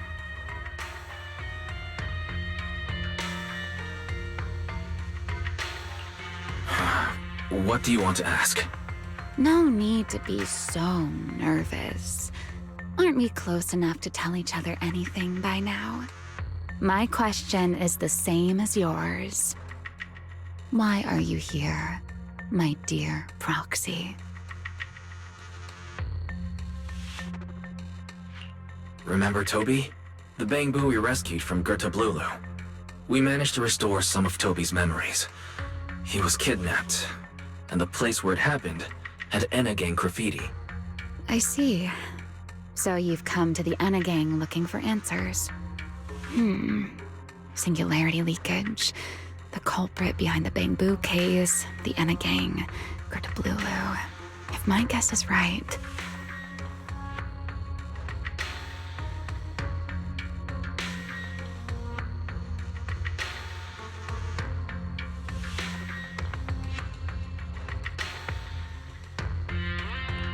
What is it, Ramiel?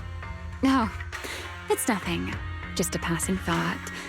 Speaking of which, how about I do you a little favor, Mr. Detective? I can step in as Lady Ramiel of the Enna Gang, put in a good word for you, and have the Enna Gang Bamboo assist you in locating this, crime scene.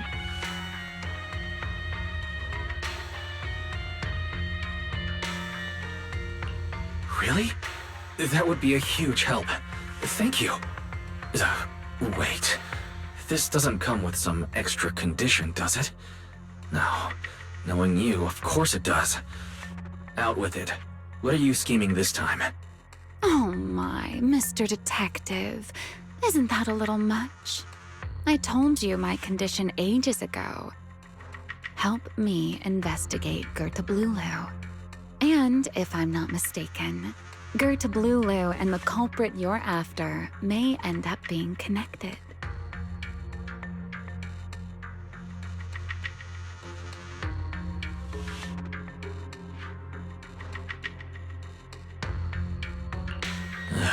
Ramiel, you really should do something about your habit of speaking in riddles.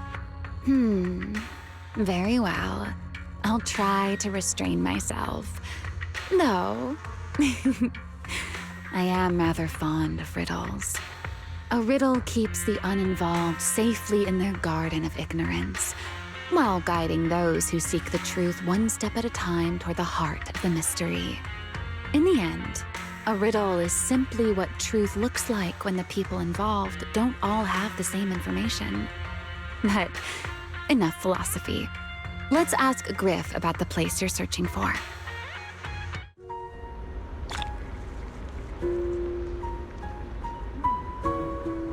Griff's good at rallying people. He'll definitely be able to help.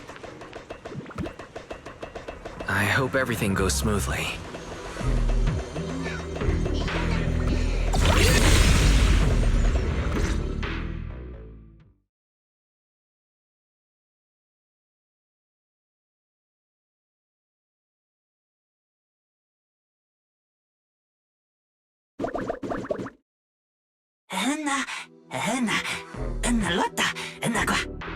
Just as I'd expect from you, Griff. Quick and efficient.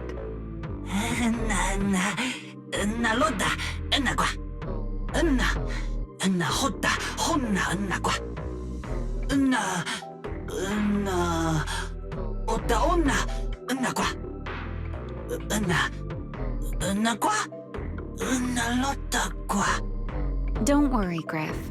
I'll go with him.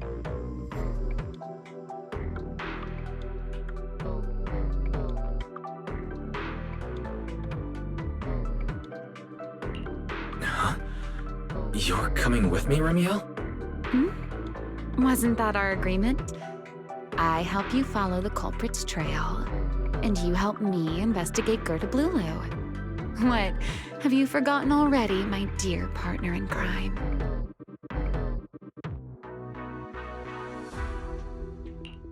I can't shake the feeling that you just maneuvered me into this again. This is one of those moments when overthinking won't do you any favors, Mr. Detective. Besides, rather than concern yourself with such trivial details, my adorable little Bang-Boo, before we officially set out, could you change back into your proxy form for me? Those short little arms and legs won't be much help after all.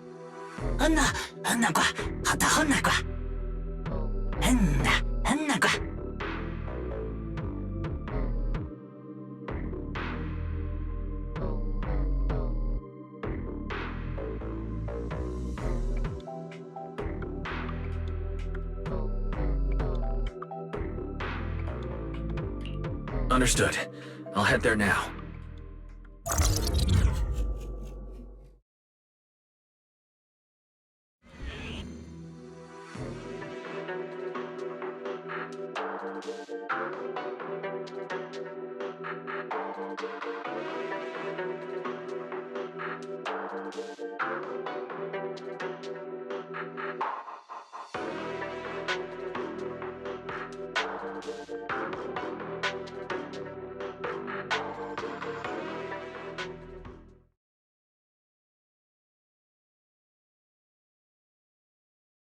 So the place where Toby was kidnapped really is at the very bottom of the retroflux zone. But I still feel like Remiel's keeping something from us. Just like she said in her little Q&A game. You're not allowed to lie, but that doesn't mean you have to tell everything. And we still have no idea why she tried to assassinate Lady Sunbringer in the first place, or what she's actually after.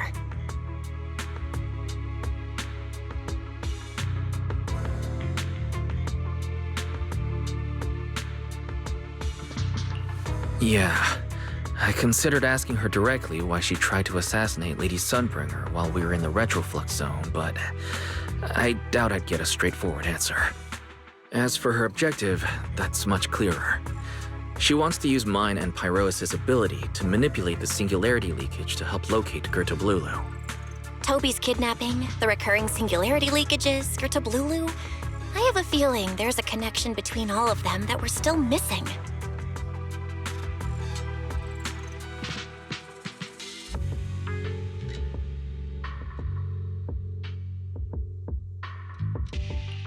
Yeah, Remiel hinted at something similar as well. Looks like the only way we're getting any real answers is by finding that crime scene at the bottom of the retroflux zone. Billy and Cecilia should both be resting in their rooms. Want me to call them over to help? That won't be necessary. Too many people could compromise the investigation, and it might make the Enna Gang Bang-Boo uneasy as well. Besides, with Pyrois and Remiel accompanying me, I think we'll be all right. Okay, stay alert. Fairy and I will support you remotely. Target located. Optimal route planned. All right, we should get going.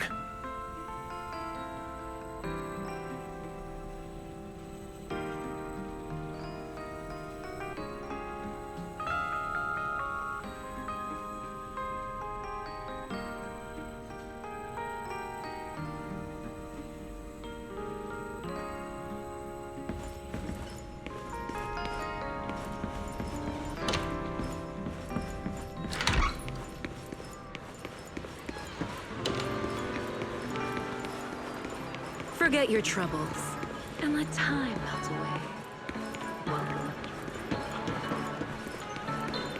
Approaching the target location. Navigation complete. Pardon me. Is something troubling you? You have been circling this phone booth for quite some time now.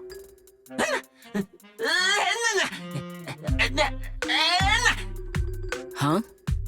But it is behind you.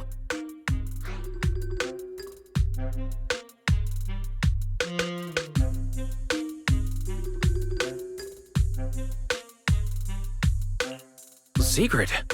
I wasn't expecting to see you here. What's going on? Greetings, Mr. Wise.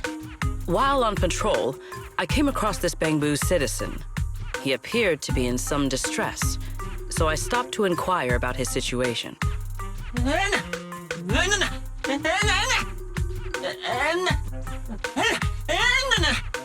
Waiting for someone?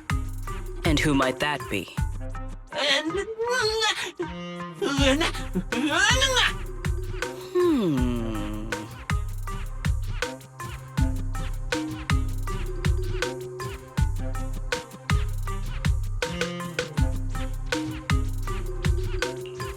This Bangbu.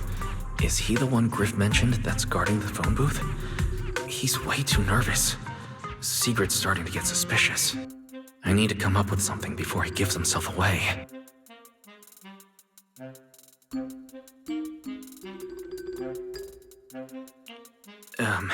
Sigrid, actually. The person he's waiting for is... I see. Citizen, the one you await is Mr. Gaboo, is that right?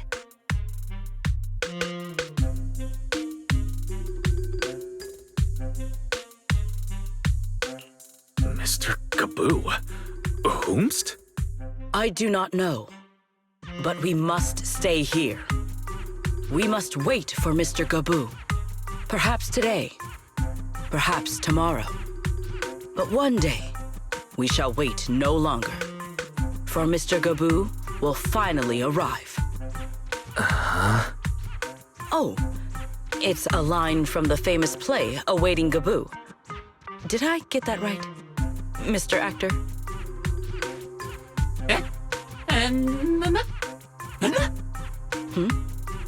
Are you not an actor from Spotlight Theater? But the line you just quoted was unmistakably from... Ah, wait. I understand now. In the script of Awaiting Gaboo, there is no phone booth, no Spotlight Theater, and no actor boo. He must have immersed himself in the role for so long that he is still mentally in character. Yes, that must be it. I ought not disturb his rehearsal any further. My apologies, Mr. Actor. I misunderstood the situation and rudely interrupted your rehearsal.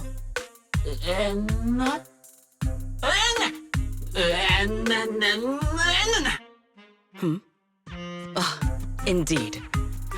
Only by holding fast to courage and conviction can we fulfill our duty to protect Rose Califer. These two. How are they even having a conversation right now? They're not talking about the same thing at all. Oh well.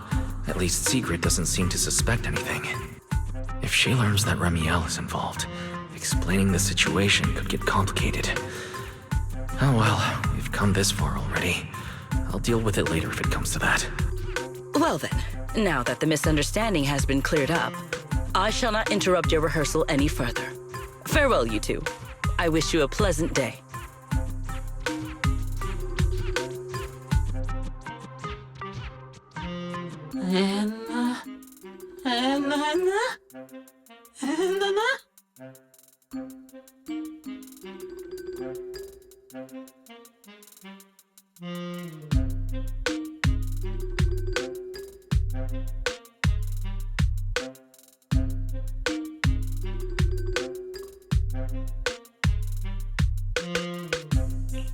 No, absolutely not. This has been a huge misunderstanding.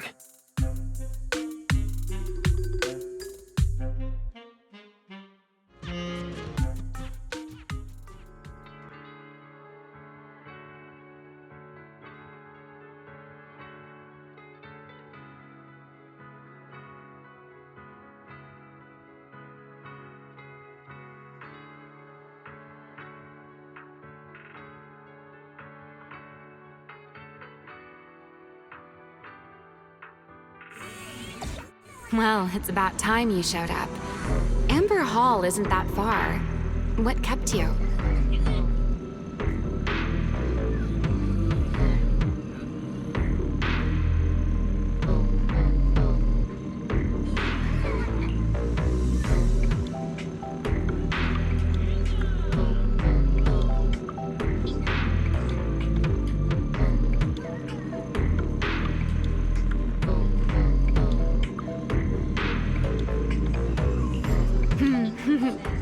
You're acting more and more like a partner in crime now, covering for your accomplice in front of an airspace patrol officer. Still, I have some understanding of what kind of person Secret is. Rigid, earnest, and her intuition is unnervingly sharp. She's certainly difficult to deal with.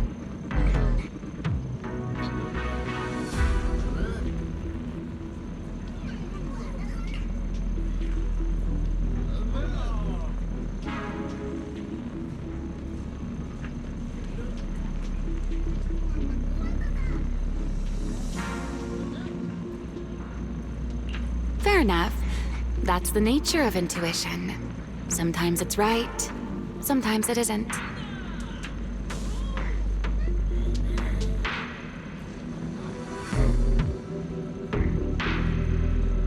All right, enough of that. We should head off to the crime scene on the lower level of the retroflux zone. The entrance is this way. Griff is already waiting for us.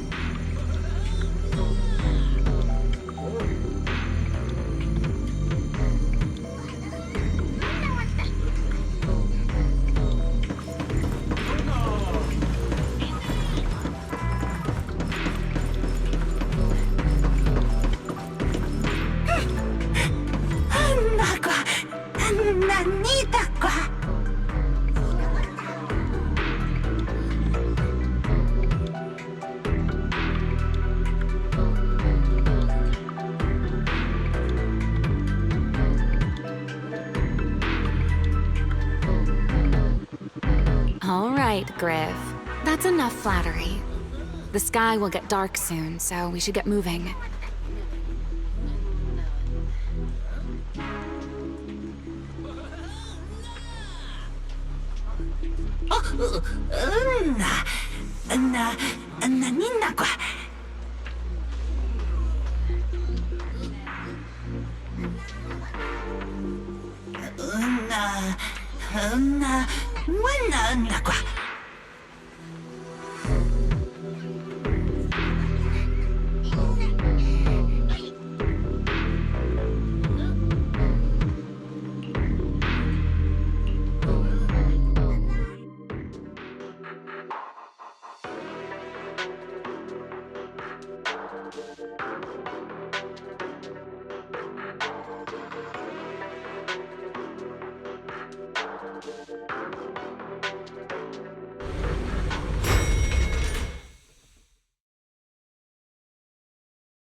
Here we are, the bottom floor of the retroflux zone. The lingering ether here isn't normal, similar to the energy hub. The concentration and activity levels are way off. In other words, there's probably another singularity leakage deeper inside. Come to think of it, Griff mentioned something like that too.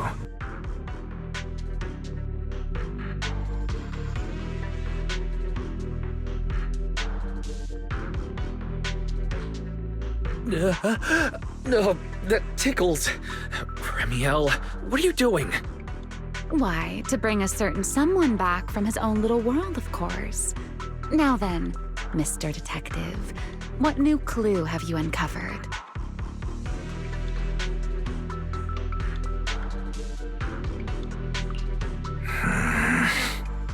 Oh my, are you upset? Then how about this? I'll give you a feather as well, and you can try to get me to sneeze too. Then we'll be even Steven. Deal?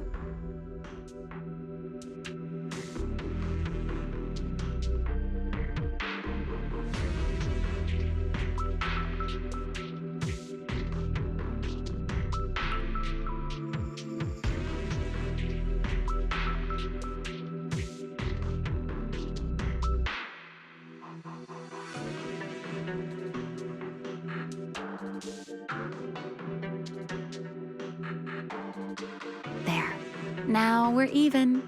So, tell me, what did you find?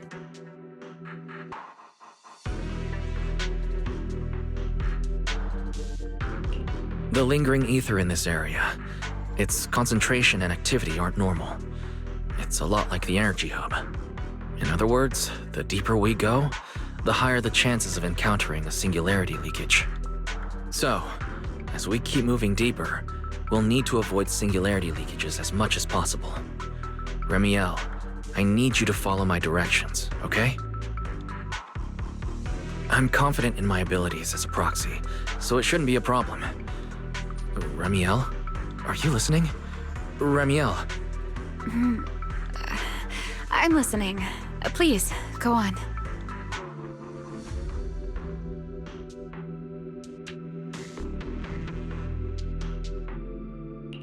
I already finished, Miss Absent-Minded Void Hunter.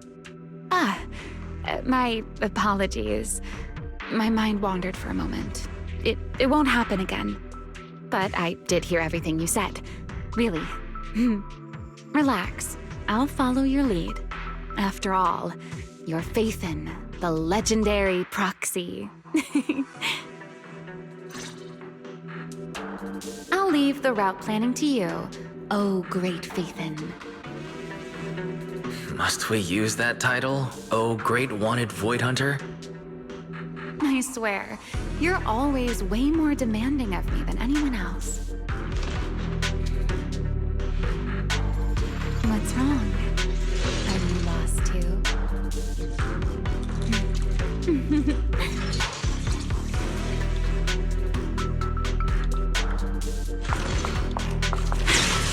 Stay close to me.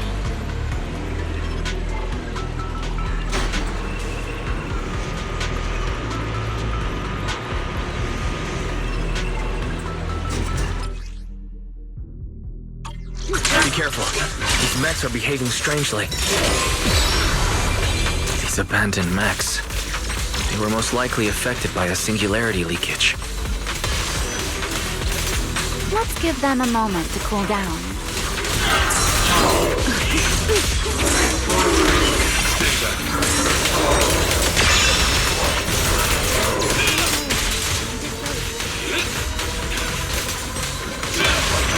Time to end this. Flame drive.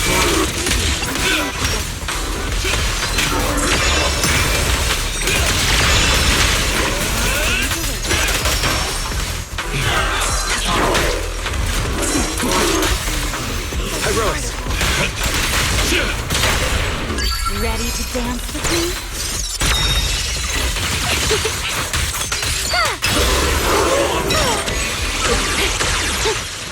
Done. Let's keep moving. The view's lovely from up here. The nearby ether activity looks abnormal. Could it be a singularity leakage?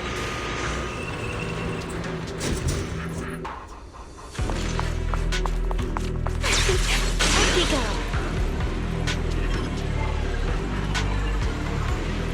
There are way more enemies around here than I expected. Remiel, how's it going on your end? They'll come crashing down right. These enemies are far too strong. We couldn't possibly defeat them. Abandoned mech beats first-generation Void Hunter. That would make quite the headline. Speaking of which, your combat skills are improving rather slowly, aren't they? For something I picked up so recently, I'd say I'm doing pretty well. I heard...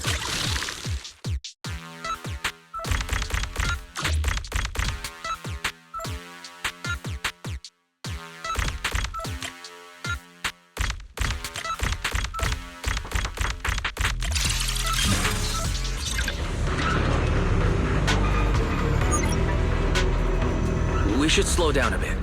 The area's data still hasn't fully synced.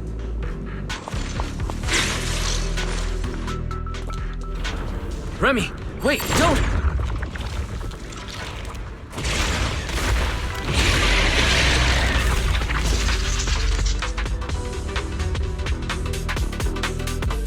They still ended up entering the singularity leakage. Since we're here, let's finish this quickly. All right. Let's handle this, Pyrois. Scorching Sun! A clear path to victory!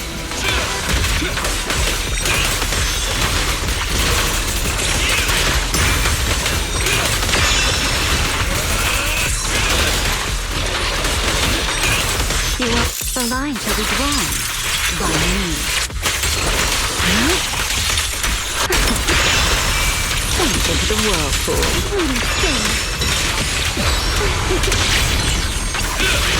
Build the blade with me! Fired up!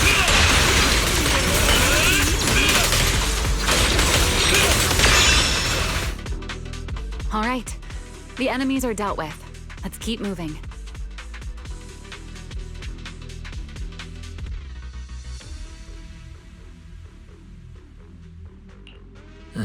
After all that, we still ended up entering the singularity leakage.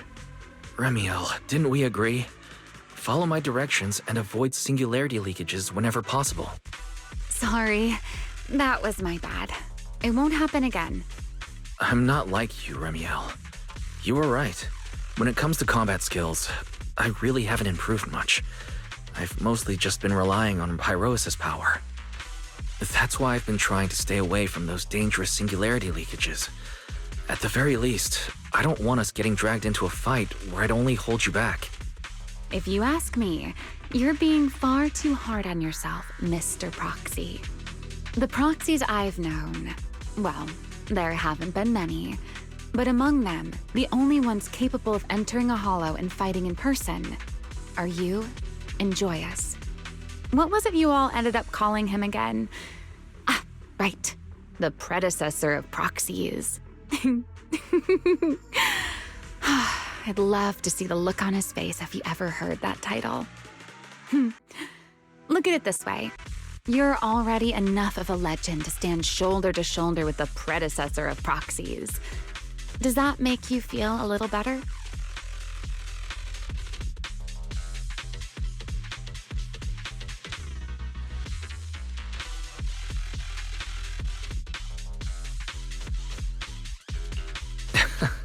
Thanks, Remiel. But putting me on the same level as Mr. Joyous? You're giving me way too much credit. It's not such a stretch. If you ask me, his combat skills may actually be worse than yours. He's your complete opposite. Always convinced he can handle anything. Yet the moment a real fight begins, he's the first one flat on the ground. And you're the sort of person who's already doing well, yet still quietly tells themselves it isn't enough. For a beginner, your combat skills have improved remarkably quickly. I know many of your friends excel in combat, but there's no need to measure yourself against them. Don't forget, you're Proxy. You always have been, and you still are. There are many things only you can do. As for the things you can't do alone, I believe your friends will be right beside you to accomplish them together. Remiel, where did all that come from? And no riddles? Did your chronic riddler syndrome finally clear up? Oh my, I thought you'd at least thank me first. Thank you for dragging us into a singularity leakage? For sharing a bit of old gossip about Joyous, of course. There aren't many people in this world who still remember what happened back then. Remiel. Now that you're feeling a little better, it's time we kept moving. The crime scene you're looking for should be just below us. As for finding a way through the singularity leakage, I'll leave that to you, my stubborn Mr. Proxy. Hey, I'm not the one being difficult here, Remiel. Yes, of course.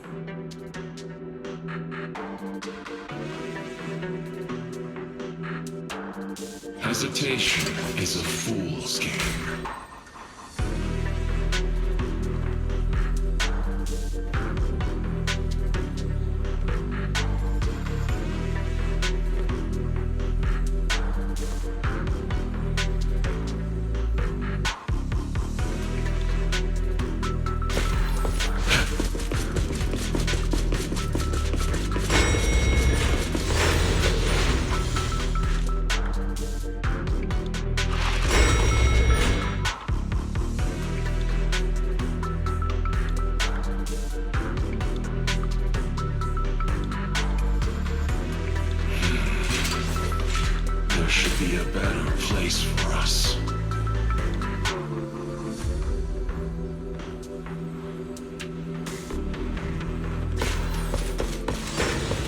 I'll leave the fighting to you, Remiel. That thing's flames! As you say, Mr. Proxy.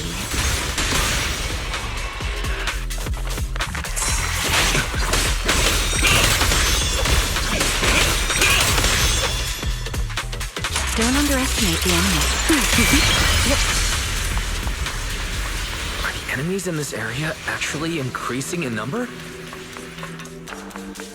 This hardly counts as a warm-up. Feels like we're really starting to get in sync, Mr. Proxy. I can still keep up with you. If I push just a little harder. Torching Sun! Fired up!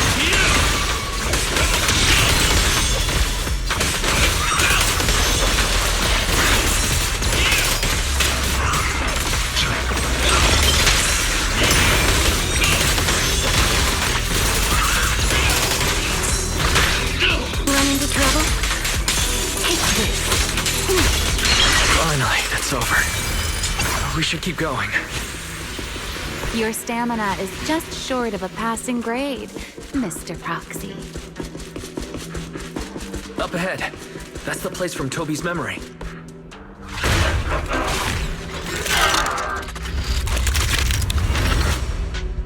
That's a strong ether activity reaction. Master, I'm picking up ether activity similar to that of Toby. In other words, the culprit used this mech to hurt Toby. Remiel, don't completely destroy it.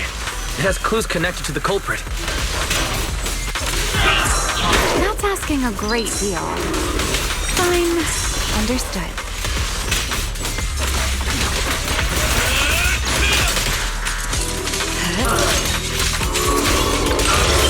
The wind scatters the past, and you're next. Everlasting flame! Fired up! Here's the time you still have with no regret.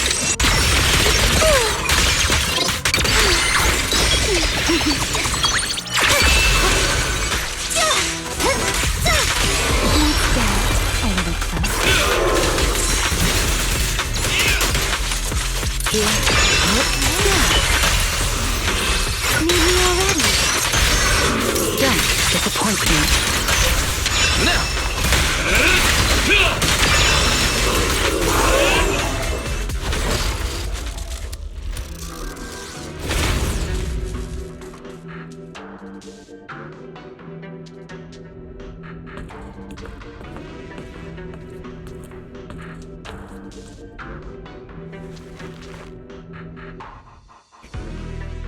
Data cross-reference complete. Master, your current location matches Toby's memory record with a 99.73% similarity rate. Site confirmed. Looks like the culprit's long gone by now. Let's check out that weird mech first and see if we can find any clues. Then I'll rest nearby for a bit. Data analysis isn't exactly my specialty, so I'll leave that to you and your AI assistant. Sure, no problem. Leave this to me.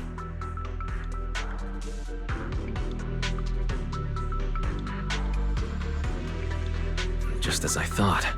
The culprit used this mech to implant potent ether into the bamboo. And there's something else. I'm seeing traces of a virus inside the bamboo.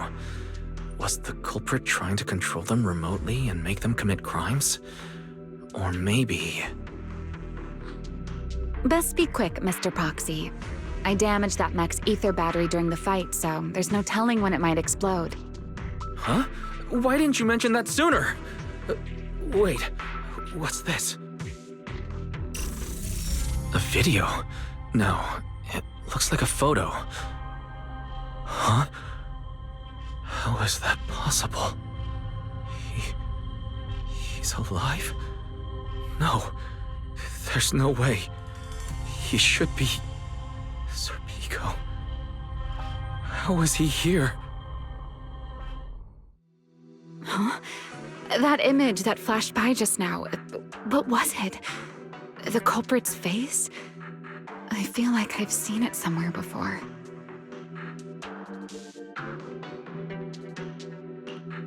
I'm not sure, but... this mech's data is way too corrupted. Fairy, can you recover that image from earlier? Understood, Master. Locating anomalous image data. Is it really? No, it can't be him. It's just someone who looks like him. I must be seeing things. It's probably because I saw Truvia earlier. That's why Serpico came to mind. I must have mistaken the culprit for him. Yeah, that has to be it. But what if... What if that really is Serpico? You look pale, Mr. Proxy. What happened? If we've gathered enough information, let's head back for now. No need to continue analysis here. The culprit is clearly long gone. Mr. Proxy, Wise? Are you listening? Oh, I'm fine. Just give me a little bit. I want to confirm something.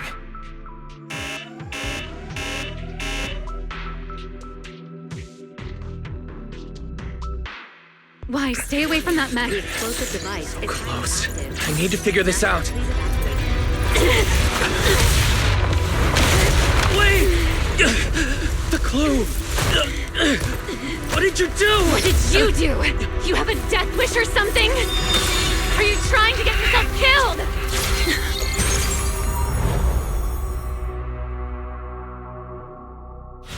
Wait, what is this? I don't recognize these voices or visions. They are the ones who once again defeated the enemy and brought new hope to Eridu. Belly, this commendation ceremony has far too many steps. My legs are killing me from standing here. And my back itches. Everyone is watching. Behave. If you're going to be so proper about it, then stop replying. Next, please welcome Colonel Vike and Lieutenant Colonel Dan of the Guard of Staves to the stage for their commendation ceremony. Oh wait, why are you ahead of me, Belly? Shouldn't this be sorted by surname initials? Why are they using given names instead? Because it's sorted by rank. A colonel comes before a lieutenant colonel. That makes sense, doesn't it? These are Remiel's memories. But why am I seeing them? If I'm not mistaken, the person beside her is also one of the first-generation Void Hunters. A colonel of the Guard of Staves. Belliora Vike. And this one is... That is all I wish to add regarding the experiment. Professor Archie should have already gone over the rest with you. Relax, Sunbringer. It'll be fine. You and RK have already explained the experiment to us nearly 100 times, each in your own way. Then can you repeat it back to me, Remiel? Don't worry, Sunbringer. I've memorized everything for her. I'll be watching over her during the experiment as well. So, there shouldn't be any problems. What do you mean, shouldn't? Belly, you're supposed to say it'll definitely be fine. The Karma Core sealed within the Void Hunter weapon. At the moment, most of our research remains entirely theoretical. As for further resonating with it, Professor Archie's experimental plan remains only theoretically feasible. Belliora, Remiel. Before the experiment officially begins, you may still back out at any time. No one will hold it against you. What are you talking about, Sunbringer? Of course someone would hold it against me. If I were to back down out of fear and throw away a chance that might let us conquer the Hollows once and for all, my future self would never forgive me for it. Sealed within a Void Hunter weapon. A Karma Core. What is that? I've never heard of it. Ellie, you've been distracted today. What's on your mind? Nothing in particular. Really? Then does that mean you stepped on my feet 3 times in a row on purpose? Ugh. Come on, don't be so tense. We don't get to dance together every day. Just try to enjoy it, okay? I know what you're thinking, but look at me. I'm not worried at all. Because I know that in tomorrow's experiment, no matter what happens, you'll be right there with me. As you always have. Yeah. Just like always.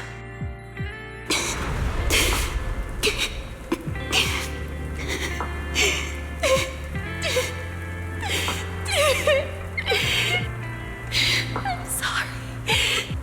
I should have noticed sooner. Good night, Lily.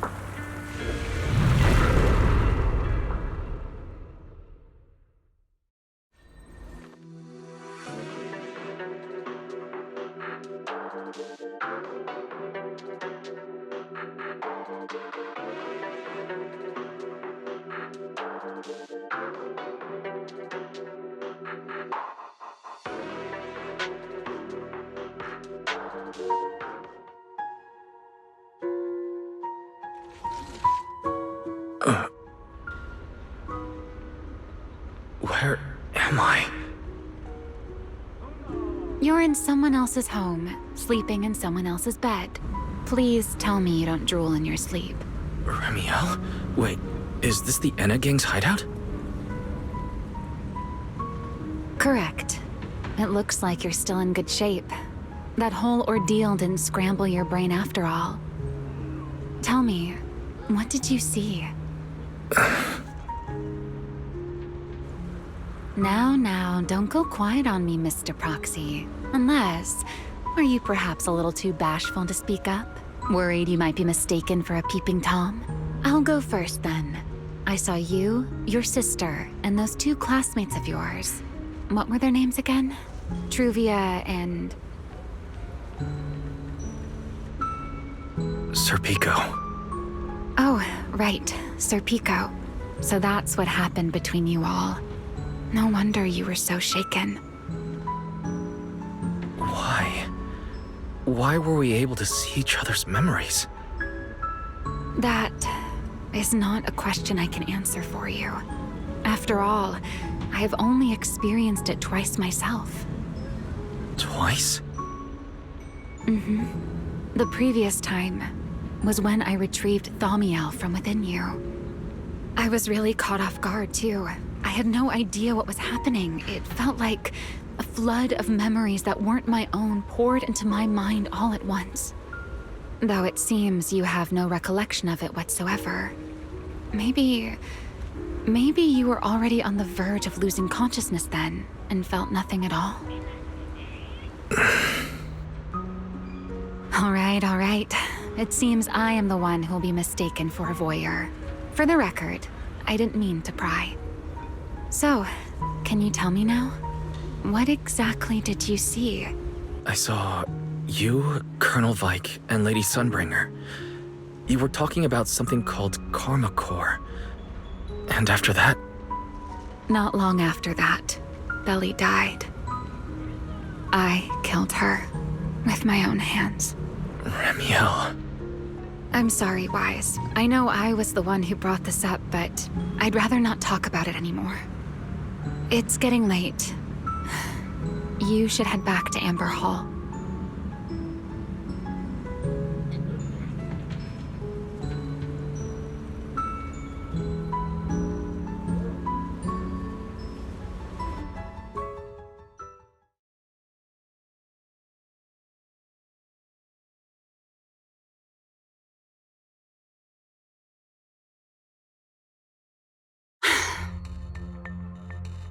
Does everyone in that covenant of yours have this nasty habit of haunting people like restless ghosts?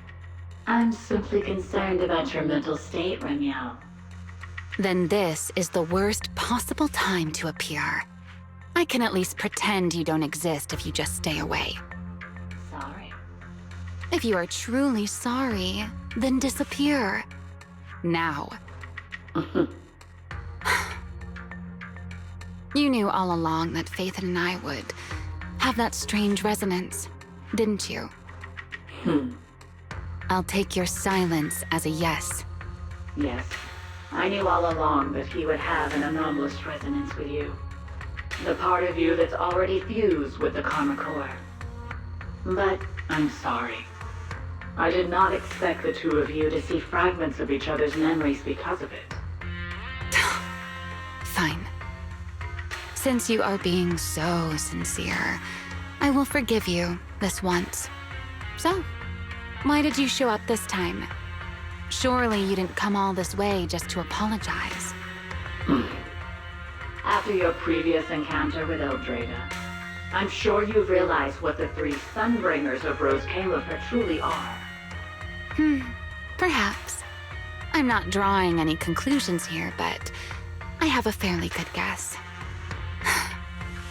Sunbringer. She always did have a habit of taking things too far. What's your plan then? My plan? Well, how about a short summer vacation here in Rose Califer for now? Ramiel, I hate to remind you again, but time is running out. Though, to be honest, I don't think you need to be in such a hurry. I know that storm you foresaw better than you ever will. And I also know when it will arrive. And before it's finally here, let me rest a while longer. In this city in the sky, opportunities like this don't come often, so I just want to take one more good look at the ideal city my old friend poured her life's work into building. And at the final gift she left for this world.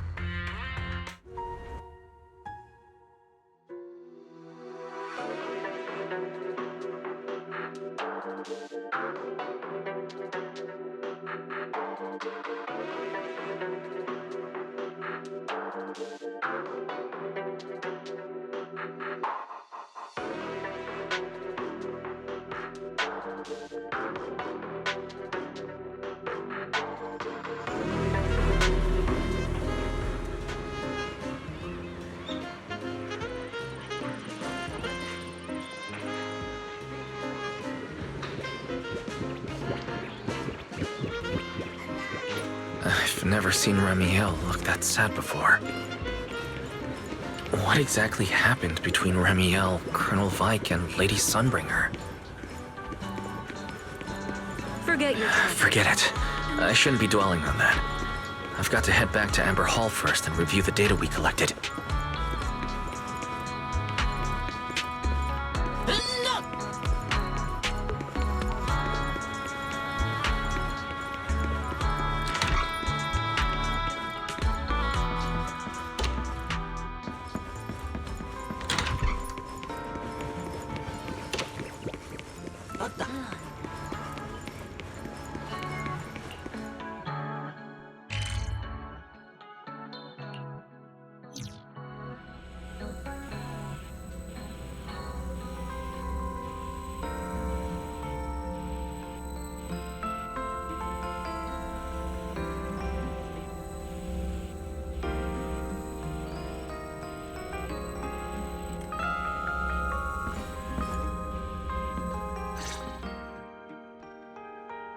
You're finally back!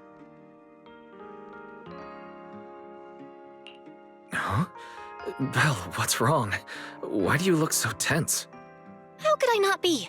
You suddenly lost contact with Fairy down at the bottom of the Retroflux zone.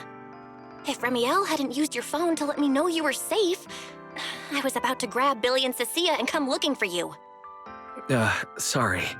That's my fault. I should have let you know. Wait. How did Ramiel know my phone password? Did she learn it back then? So, what exactly happened after you lost contact with Fairy and me?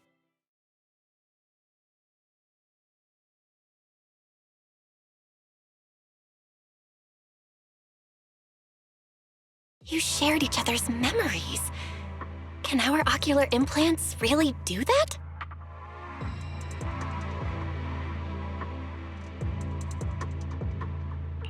I don't know. Nothing like this has ever happened before. But Remiel said she saw something similar when she pulled Thaumiel out of me. I think Thaumiel and my ocular implants must have had some kind of weird reaction or a resonance. True. Both times Thaumiel was there. But you spent quite some time with Remiel before, and nothing like that happened, right? Yeah, that's true. I feel like there has to be something else besides the ocular implants and Thaumiel. How about we go ask Lady Dracaena the night after tomorrow? She's overseeing our treatment, so she may know more about this.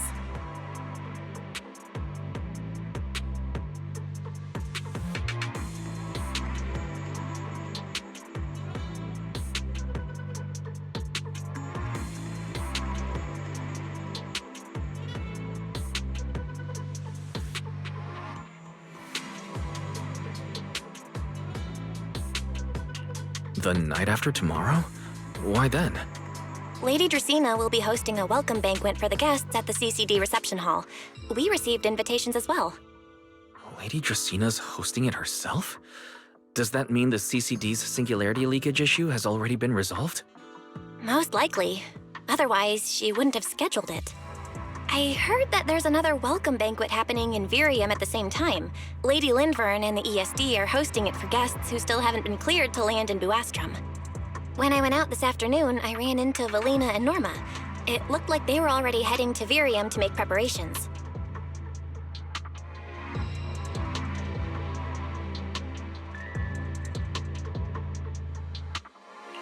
So there are still guests stuck in Virium. Do you think that person who looked like Sir Pico could really have been... No, Wise. There's no way that was Sir Pico. You know he already... Yeah. Wise, I get it. Seeing Truvia again was bound to bring back a lot of memories. But that's all in the past now. Sir Pico, Helios Academy, they're gone. Hey, Belle, why do you look even more upset than I do? Anyway, let's leave the past where it belongs for the night. We should both get some sleep. We worked hard to get our schedule back on track. You wouldn't want to ruin it now. Yeah, you too. Don't stay up late. And no scrolling under the covers. I'll be keeping an eye on you.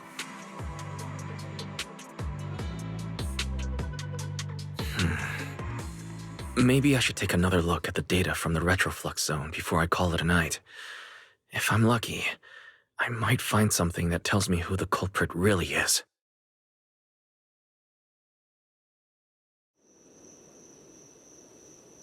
Wise? Your light's still on. Still working. Wise?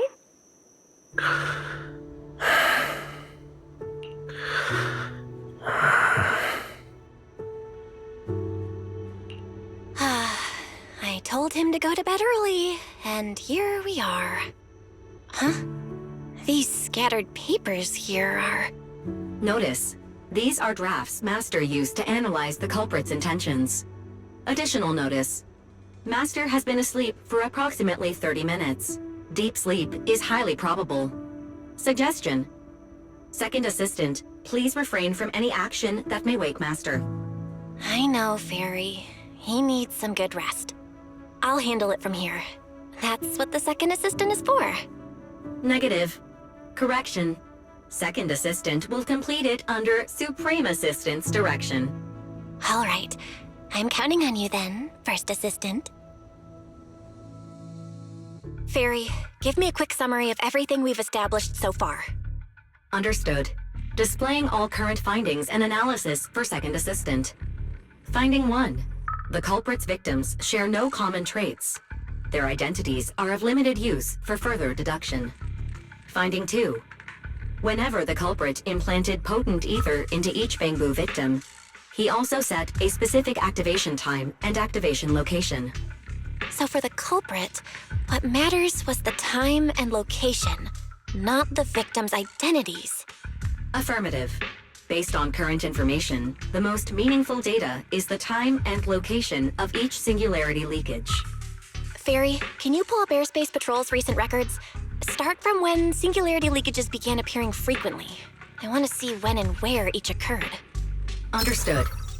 Accessing Airspace Patrol's internal network. Wait, Fairy, why are you hacking into Airspace Patrol's intranet? How do we even explain this if they catch us? Just stick to the public records? Too late, Second Assistant. Intrusion and search processes complete. A complete schematic has been generated for Second Assistant, with all singularity leakage times and locations marked. So these circles mark where each singularity leakage appeared, right? The energy hub, the retroflex zone, the CCD. Looking at the map, they appear to be randomly scattered around Buastrom. Oh, right. I remember now. Even after a singularity leakage disappears, there's still a window where it can be reactivated. Affirmative. Such events exist in archived records. Fairy, could you mark the locations of these reactivated singularity leakages as well? Understood. Corresponding locations have been added to the map for Second Assistant. The positions changed a lot. No wonder Lady Dracaena spent so long dealing with the CCD singularity leakage problem. Huh? Fairy, what's the significance of these overlapping areas? Answer. These indicate multiple singularity leakages occurring in close proximity, both in time and location. Analysis. Under these conditions, multiple singularity leakages interact, causing the affected area in real space to expand accordingly. So what you're saying is, multiple singularity leakages that appear at the same time and place can overlap? Wait, does that mean... Fairy, can you reorganize this data again? I want to pinpoint when and where these singularity leakages came closest to overlapping. Understood. Generating new analysis results for Second Assistant. This is it. This has to be it. How long was I out? Fairy, I said wake me up after a bit.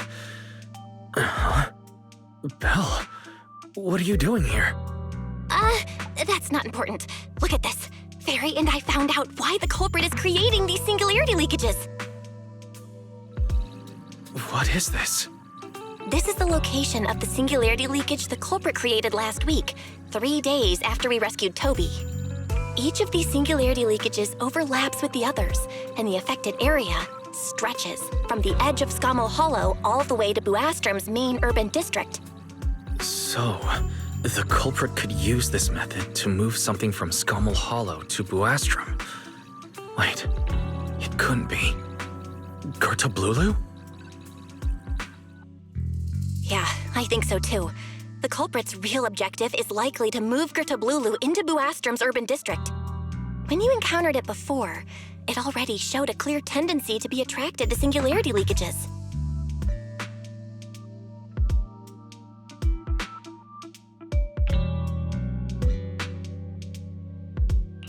Okay, but what happens after that? Once Gertablulu is moved into Buastrom's urban district, then what? And besides, if it's really inside the singularity leakages in Buastrom right now, why hasn't anyone found it? Looks like we'll have to follow the trail of the singularity leakages and investigate on site.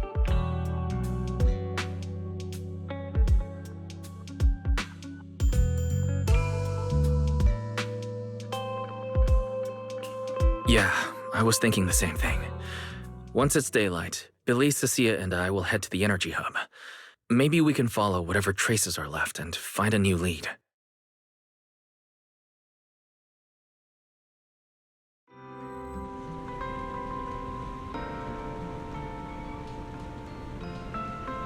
I slept pretty badly last night. Oh well. I should head downstairs and find Billy and the others first.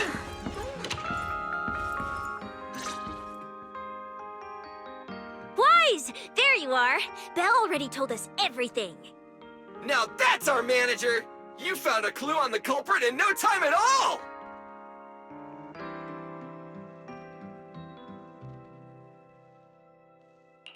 All right, time to investigate the site.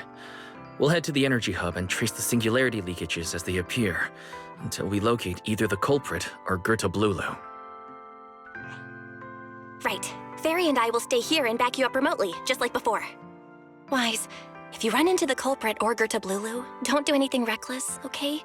Your safety comes first. Don't worry, Belle. I promise I'll be extra careful. We'll protect the manager too. Yeah, don't worry, Belle. If anything goes wrong, I'll grab Wise and make a run for it. Oh, sorry, Billy, you're on your own, buddy. No problem. A Starlight Knight always protects their companions until their dying breath! Wow, seriously? Come on, don't say stuff like that, it's bad luck. Anyway, it's getting late. Let's go!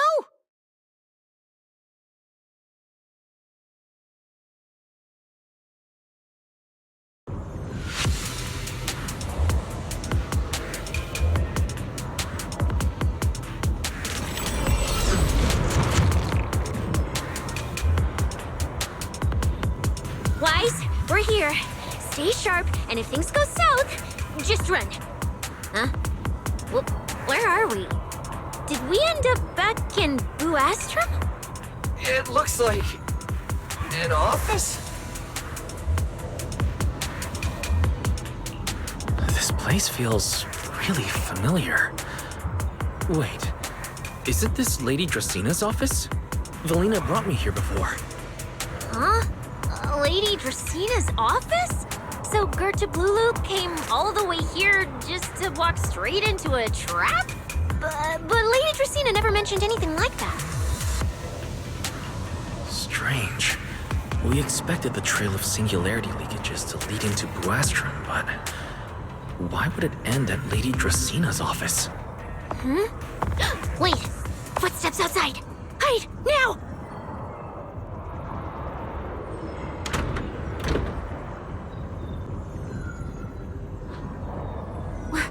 You startled me. What are you all doing here? Well, actually, Wise, you explain.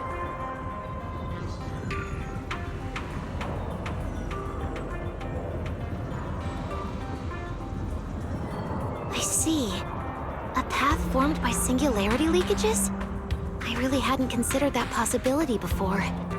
If your speculation is correct, then Gerta Blulu is most likely hiding among the singularity leakages in Buastrum right now. And if that's the case, then it all makes sense.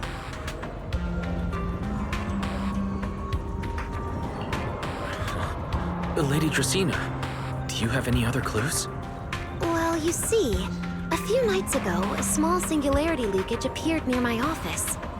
Considering that, together with your deductions, the target of both the culprit and Gerta Blulu is most likely... Wise, could I ask these two to step outside for a moment? After all, their identities... It's all right, Lady Dracina. We're all friends here. It shouldn't be an issue. I understand, but this concerns Rose Califer's highest level secrets. The fewer people who know, the better. Especially considering who these two are. A new Eridu public security officer and, an unemployed freeloader.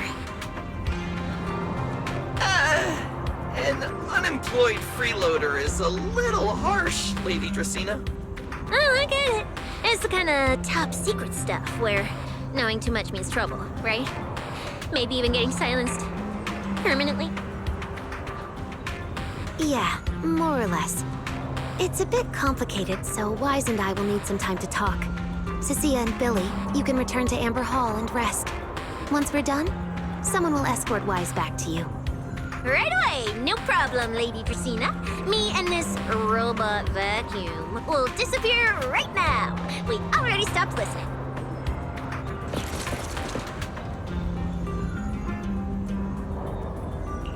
Something feels off.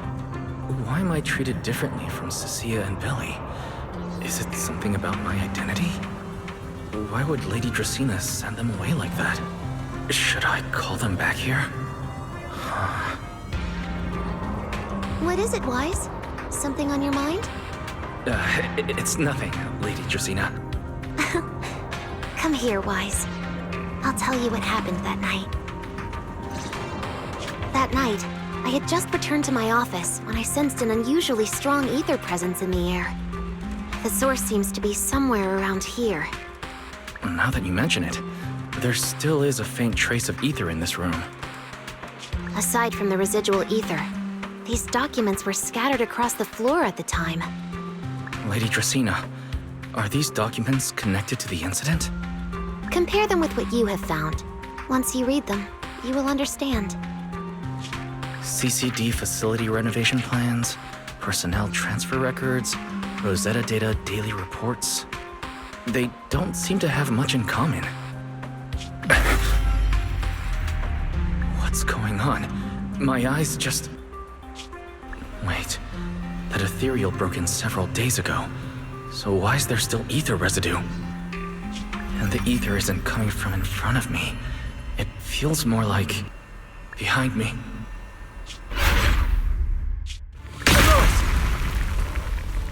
I knew it.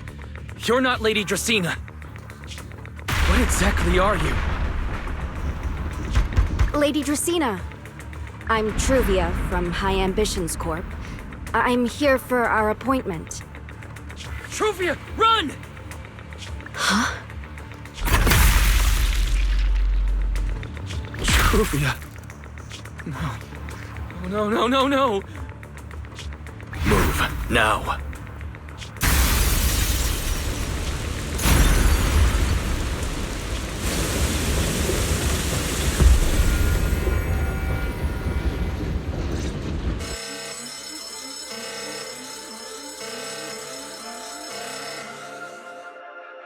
Lady Dracaena, are you unharmed? We received word that something inside the CCD... Is that... Miss Truvia? How did this... Sigrid? Oh, thank goodness, just in time. Hurry, help me stop the bleeding. Yes, Lady Dracaena. This is my fault. I shouldn't have left her here alone with Wise. Wise? Lady Dracaena, forgive my boldness, but do you mean... Mr. Wise gravely wounded Miss Truvia? Yes, that's what happened. What I mean is, I never realized there was such a deep animosity between Wise and Truvia. But I believe Wise must have acted on impulse. He would never do this otherwise. In any case, our first priority is to find Wise and get to the bottom of this. He just fled. Lindvern isn't here, so... Can I count on you to handle this, Sigrid? Sigrid, is something troubling you? My apologies, Lady Dracaena. I will find Wise at once and bring him back to you. Good. I'll leave that to you, Sigrid. And about tonight? Keep it quiet for now. We don't want our guests who've just arrived to feel any unnecessary panic. Yes, Lady Dracaena.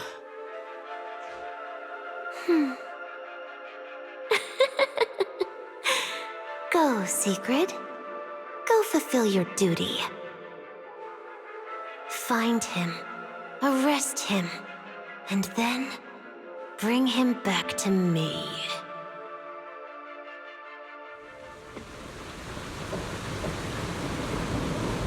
Irois! Why did you pull me away? Truvia. She was right there. Why wouldn't you let me save her? Because she's beyond saving. Her wounds were clearly fatal. There was no way to save her. And that thing that appeared like Sunbringer, we cannot face it on our own. Are you powerful, Pyrois? You're supposed to be powerful, Pyrois! So why? Why didn't you use that power to save her? Are you sure? Do you really want to see the rest of Rose Califer buried alongside your old classmates? Acting on impulse won't save her, and it won't help you either. Take some time to clear your head in the rain before that thing finds you. And then go do what only you can do. What you have to do. Something only I can do. But right now, I do anything.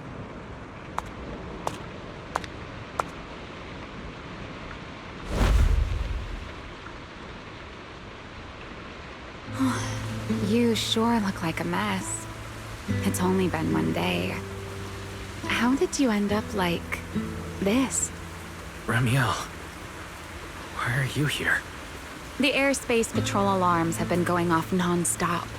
So I had to check, didn't I? They could be looking for their fugitive. So, how did you manage to end up in such a mess? All right.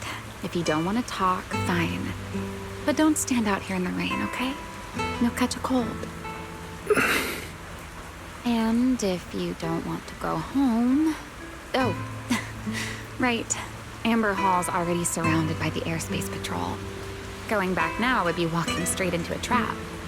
In that case, why not come to my place for a while? At least I can give you somewhere to sleep. If you don't answer, then I'll take your silence as a yes.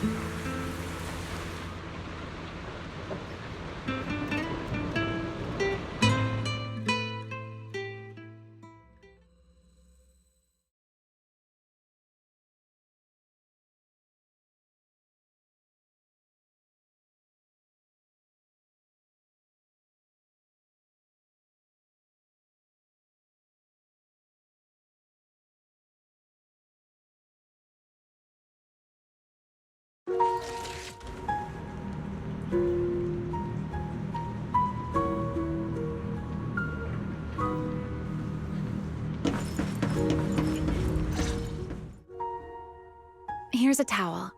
You should dry yourself off. If you've got the strength, you can take a hot shower, too. There's a makeshift bathroom over there. The Bamboo built it for me.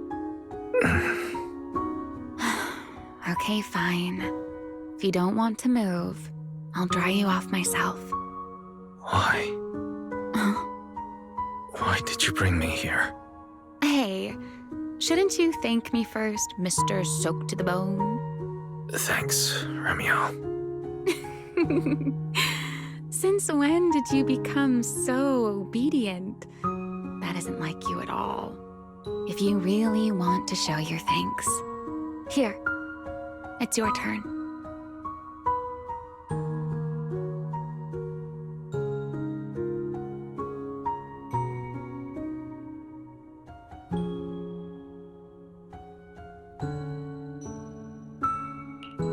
My turn? To do what?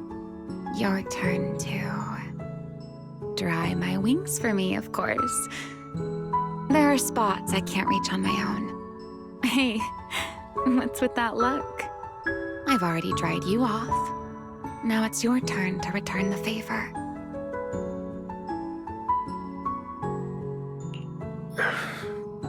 All right.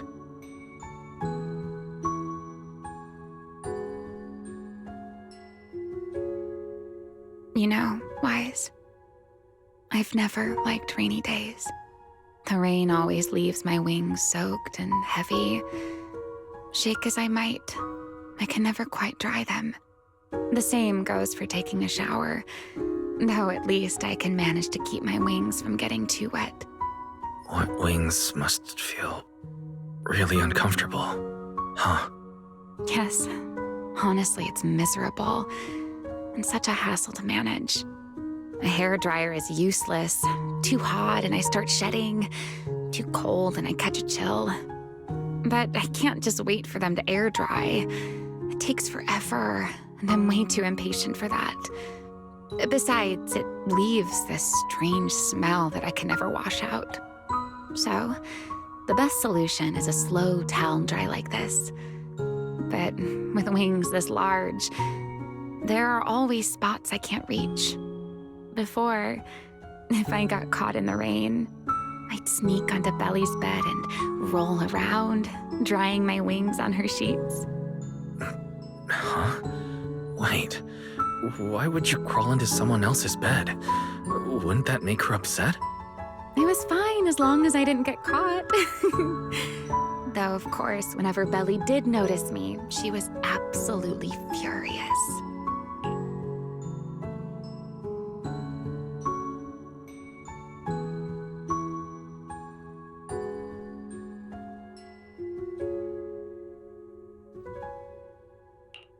And no matter how angry she was, in the end, she'd always do just what you're doing now.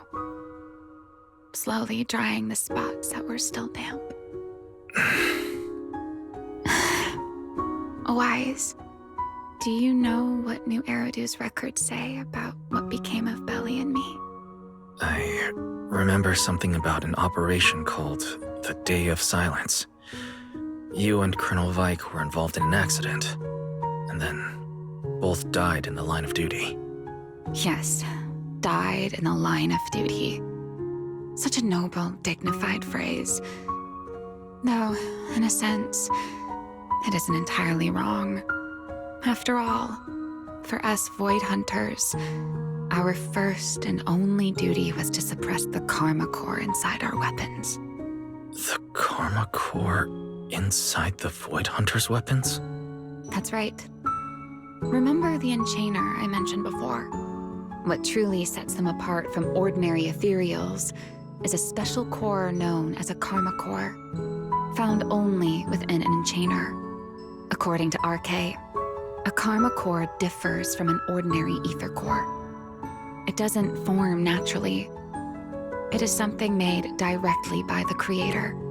The Creator made the Karma Cores, a power capable of rewriting the laws within Hollows, and used them as the cores to create the Enchainers of the Great Hollows. That's the gist of it, at least. Back then, after a long and bitter struggle, we finally were able to bring down one of the Enchainers. But the Karma Core itself could not be destroyed. RK and Sunbringer, they wanted to eliminate the threat posed by the Karma Core once and for all, while allowing humanity to harness the power within it. In the end, they found a way to seal the Karma Core within Porceloy. And from that, they forged the Void Hunter weapons. So, the power inside Void Hunter weapons ultimately comes from the Creator? Yes, which is exactly why there are so many side effects. At the time, we were naive enough to believe that if we could truly master that power, humanity might finally overcome the Hollows once and for all. So, when RK and Sunbringer proposed the plan, we never doubted it for a moment. Lady Sunbringer and Professor RK's plan? Yes. Project Sunseeker. I'll never forget that accursed name for as long as I live. Simply put, it was an experiment that used vast quantities of porceloy as a medium to partially fuse us Void Hunters with the Karma Core sealed within our weapons. They fused you with a Karma Core. Then that would mean... It meant we'd become artificial Enchainers. No more enduring the costs of wielding Void Hunter weapons, and perhaps even achieving a stronger form to defend New Eridu. Looking back, I can hardly believe I fell for RK's lies so easily. So, it was in that experiment when you and Colonel Vike... Yes. Belly and I were the final participants. Or rather, the final test subjects. Looking back, I wonder if Belly already knew the truth behind RK and Sunbringer's plan. Otherwise, she probably wouldn't have insisted on coming along. She's never been one to enjoy the spotlight. If only I'd realized what she was thinking sooner. Remiel. RK was extremely meticulous, always laying out careful, detailed plans. So, I can't say if the Karma Core losing control during the experiment was truly an accident, or if it was his cleverly disguised plan all along. But whatever the truth, it ended with the Karma Core spiraling out of control and Belly becoming a new Enchainer. As for me, I partially fused with the karma core inside Thaumiel, becoming what I am now. A monster. Half human, half enchainer. Maybe, deep down, I'm just not ready to give up my life so easily. In the final moment, Thaumiel's power of controlling temporal patterns froze me in a state of near suspended animation.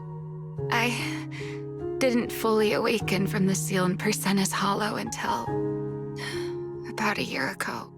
The power of temporal patterns. Right. Remember my feathers? The ones that can pin you in place? That's an example. The karma core sealed within Thaumiel holds the power to halt the flow of time. And because I partially fused with the karma core, even without Thaumiel, I can replicate a similar effect on a smaller scale. But that little bit of power isn't nearly enough to take on those 3 Sunbringers. That's why I had to reclaim Thaumiel. Even if it accelerates my path to becoming an enchainer, I still have to...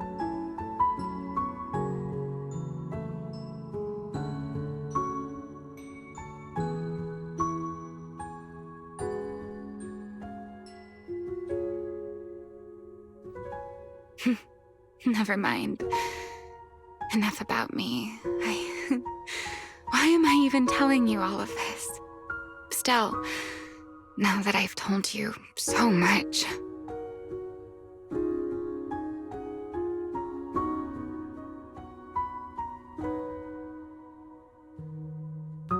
It's your turn. Huh? My turn again? For what exactly? To tell me your story, of course. Let's call it another round of our little Q&A game. You didn't actually ask, but I had a feeling you'd want to know. So I went ahead and answered anyway. Now, it's your turn.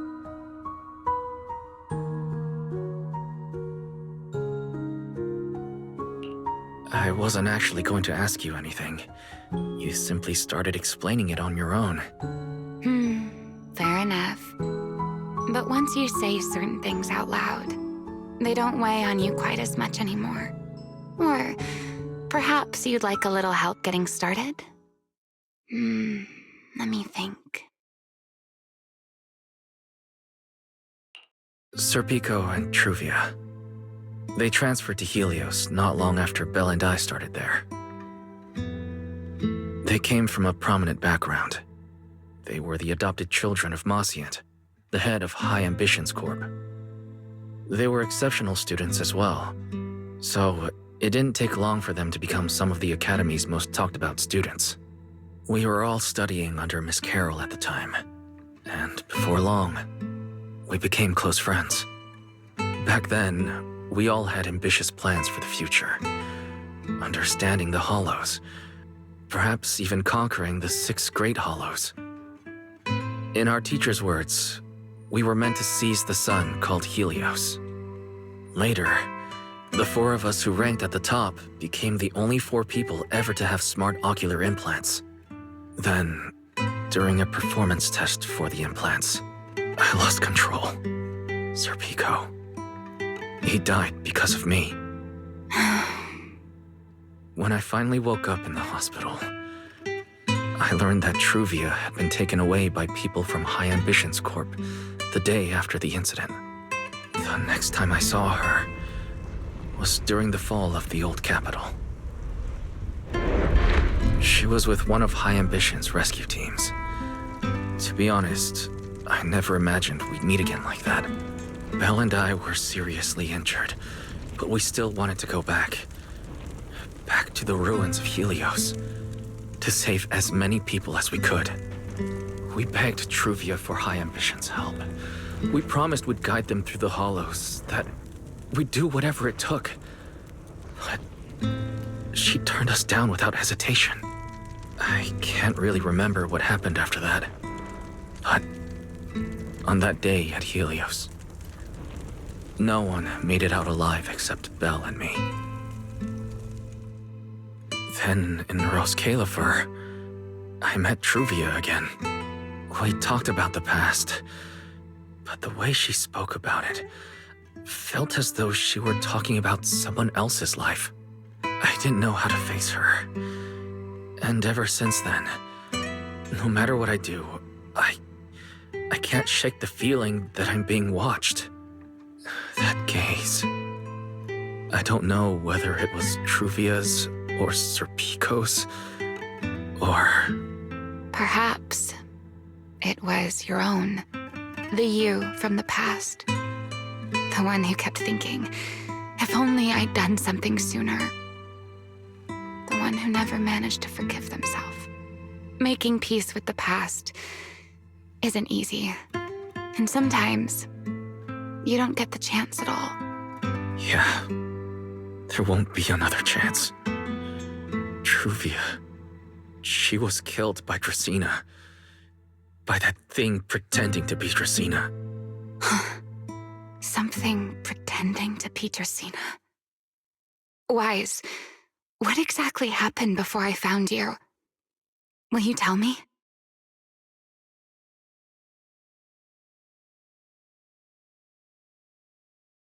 I see. So that means Dracena, the youngest of the Sunbringers, had already...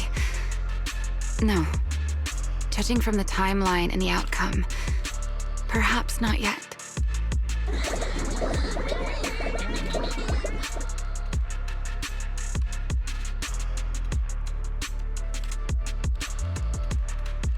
Huh? What's happening outside? I'm not sure. Let's go find out. All right. Sit anywhere you like. Just, not the bed. Wet bedding is such a pain to deal with.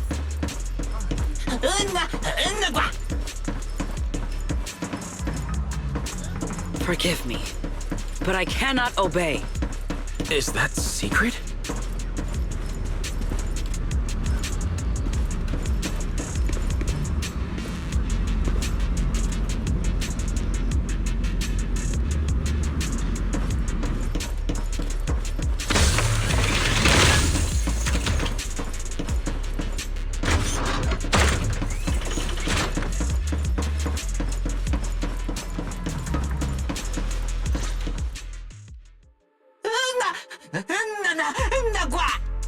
I am afraid I cannot comply.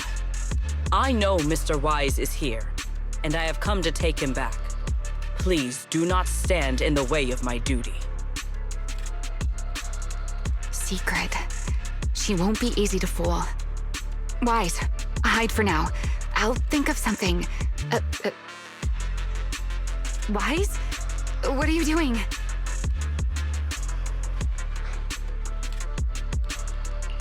Secret. There's no need to pressure them. I'm right here. Thank you for your understanding and cooperation, Mr. Wise. But... I'm sorry. I can't go back with you.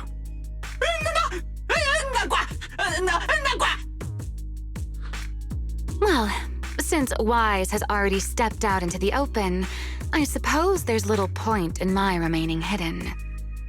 This would be our first proper face-to-face meeting, would it not, Deputy Director of Airspace Patrol? Remiel. Now that is an unexpected development.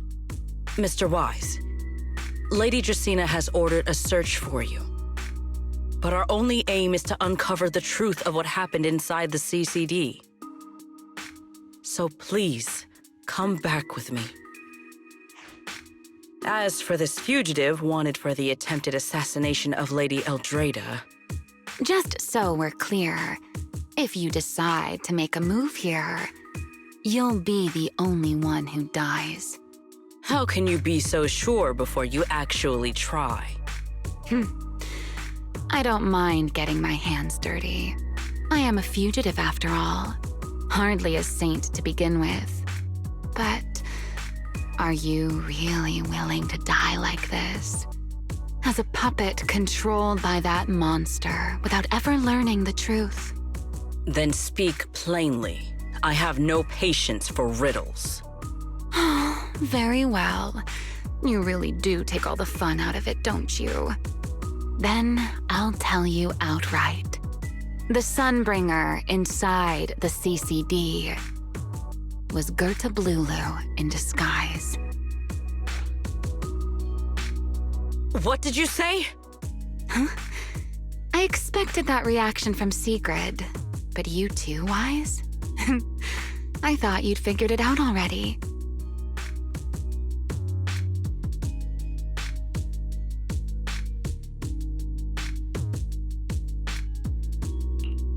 That's quite a leap.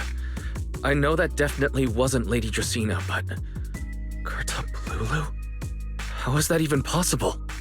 That is quite a story you've come up with, Remiel. Oh? I was expecting something more along the lines of, "How dare you slander Lady Dracaena?" followed by you charging straight at me with your spear. I was quite prepared for that.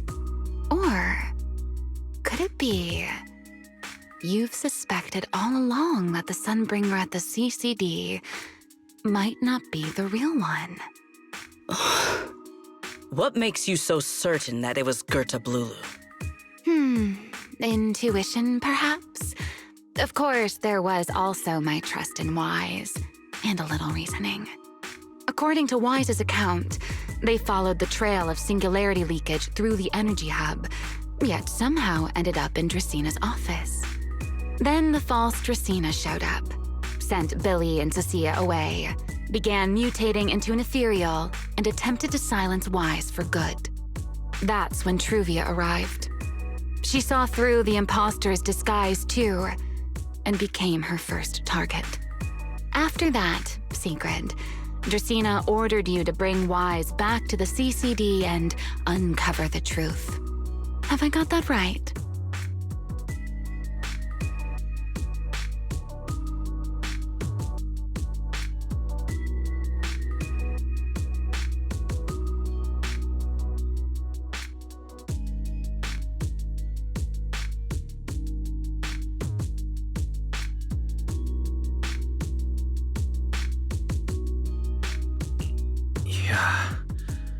Sigrid, I understand why you'd find it hard to believe, but this is what I saw with my own eyes.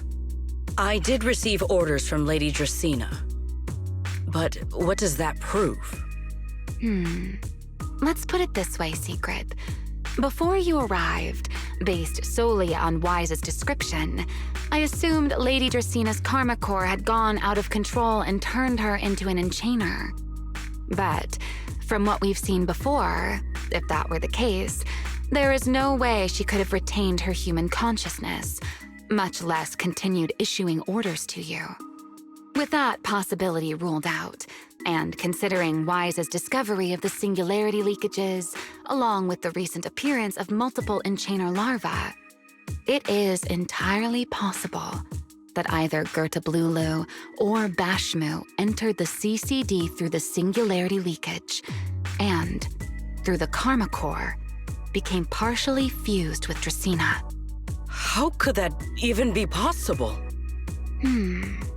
It seems you have at least a basic understanding of enchainers and karma cores. Good. That saves me a fair bit of explanation. I can't say how Sunbringer managed it, but the most likely explanation is that she divided her karma core into 3 parts and entrusted them to the 3 ladies we see today. That would also explain why Gerta Blulu and Bashmu appeared at roughly the same time.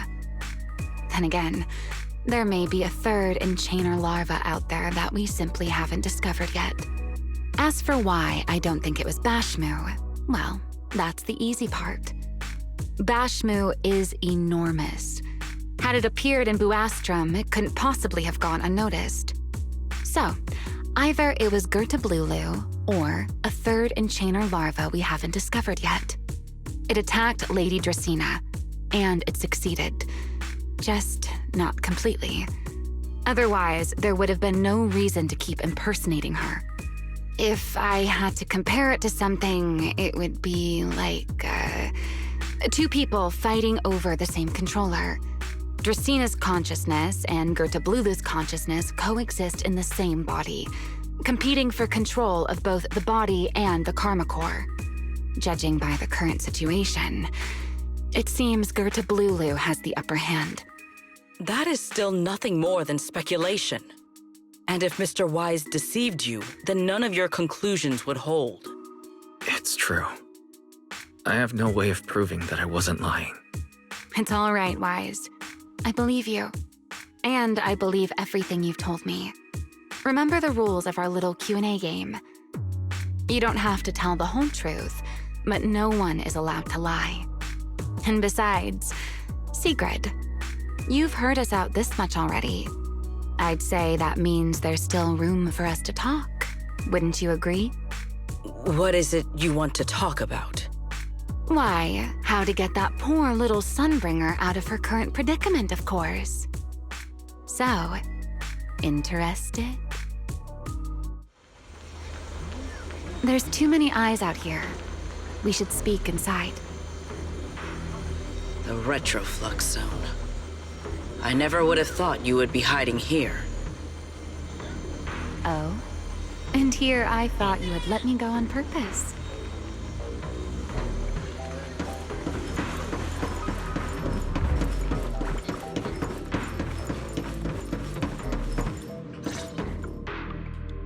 I never expected the Airspace Patrol surveillance network to have such a glaring blind spot. Would you call it that? Before all this, I wouldn't have believed anyone would willingly live in the sewers with a whole colony of Bangbu either. I was pretty shocked when I first got here too. All right, let's save the small talk for later. Let's discuss how we're going to deal with Gerta Blulu. Or rather, what to do about Dracaena. First of all, the enemy has already taken control of the CCD. That effectively gives it access to Roskalifer's communications network as well. In other words, we can't communicate with anyone through electronic means right now. If we do, it'll notice us almost immediately. Lady Dracaena did give orders to keep a close watch on any unusual communication signals within the island. See? The enemy is already starting to show the cloven hoof. No offense to horse tyrants, of course. Go on. Dealing with it wouldn't actually be difficult. The real problem is how to do it quietly. Even I can't be sure I could bring it down in a single strike. None of us knows how deeply it has fused with the Karma Core. If we act rashly, worst case, everyone in Roskalifer ends up witnessing Lady Dracaena turn into an ethereal. And by then, even if we manage to save Dracaena, to Roskalifer, all we've really done is save a monster that could turn into an ethereal at any moment. I never thought you cared about Roskalifer's order and stability. Why wouldn't I? This is the utopia my friend built with her own hands.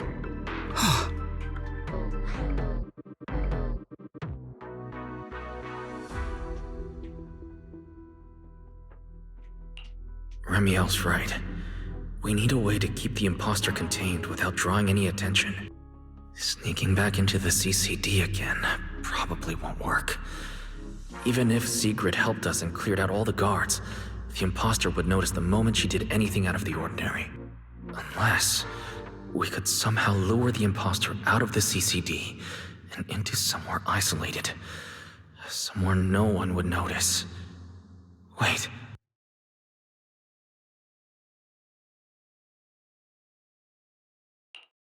Remiel, Sigrid, I know how we can deal with the imposter without drawing anyone's attention. Oh? Please, go on. Tomorrow evening, the CCD will be holding a welcoming banquet for the island's guests in its reception hall. Lady Dracaena is scheduled to host it herself, which means she'll have to appear in person. That does sound promising. We could go in as guests instead of forcing our way into the CCD. That would save us a great deal of trouble. But, Mr. Wise, with so many guests around, how do you plan to stay unnoticed?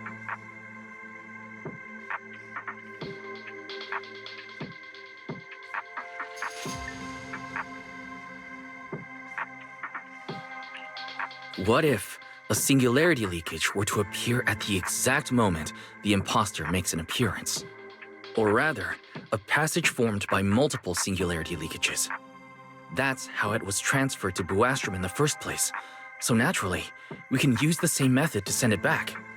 And if there are no airspace patrol soldiers near the hollow at the time, then it shouldn't attract any attention, right? I am starting to lose track of what you mean, Mr. Wise. How are you going to make a singularity leakage appear in the CCD reception hall at that exact time? Yesterday, Remiel and I found the culprit's crime scene at the bottom of the retroflux zone. We also figured out how those singularity leakages are being created. I think I can make something similar. As long as we keep it under control, nobody at the banquet should be in any danger. Fighting fire with fire, are we? Yeah. As long as we have stable hollow observation data to run the calculations. Oh, wait. No. I don't have the HDD with me. And I can't contact Bell or Ferry either. So, how am I supposed to get stable hollow observation data? Uh-oh. That look on your face tells me something's wrong, Wise. If you are concerned about obtaining stable hollow observation data, while I am not an expert in that field, I should still be able to offer some assistance. There is a derelict area known as Rosewick within the Scommel Hollow. During patrols, we discovered equipment there that is similar to what the CCD uses to process Rosetta data. However, due to their excessive size, they were left abandoned on site and never retrieved. If the equipment is still operational, we should be able to make use of it. But without data boot to handle the calculations, that would probably take... Oh, the Enna Gang's Bangbu. Most of the Enna Gang's Bangbu used to be CCD data boo. If they're willing to help us. Don't you remember, Wise? In their eyes, those 3 Sunbringers are all imposters. Anyway, leave this to me. At the very least, Prophet Boo should be willing to do me this favor. That leaves one final question. How are we supposed to get into Scommel Hollow without tipping off the imposter?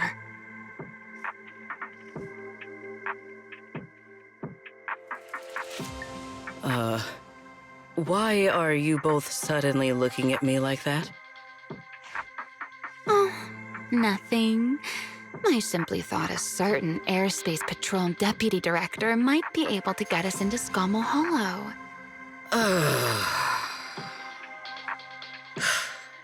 At first light tomorrow, I will return here and find a way to get you to Rosewick. I can also pretend I never saw you tonight. That is all the assistance I can offer. And if I discover that everything you have told me is false, I will personally answer for tonight's decision, whatever the cost.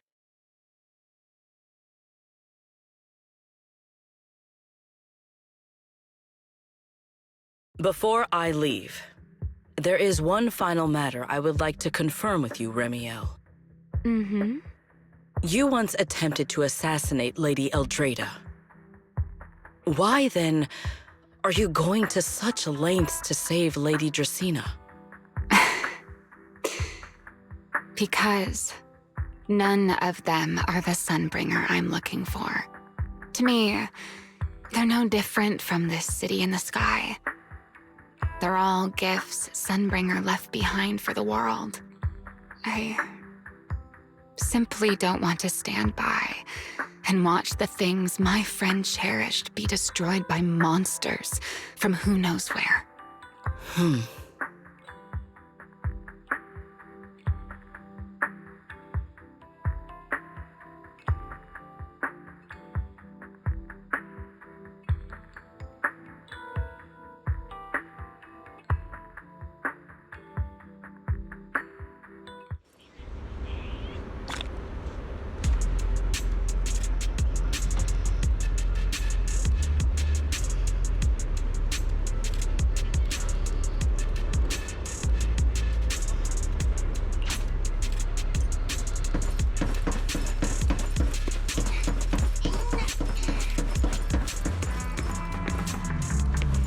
Feels like way too much happened today. My brain can barely keep up.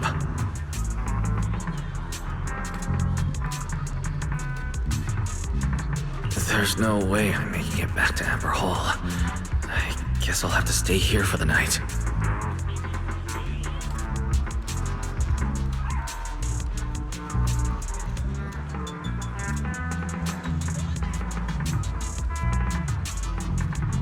I hope Bella and the others won't worry.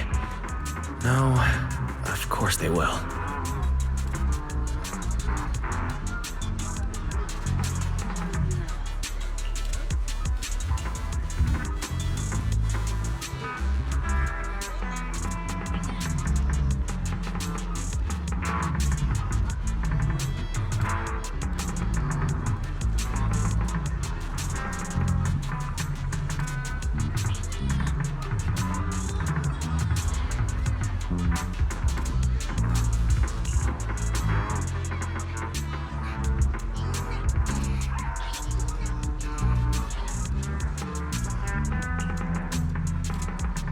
Oh, Sigrid's here so early.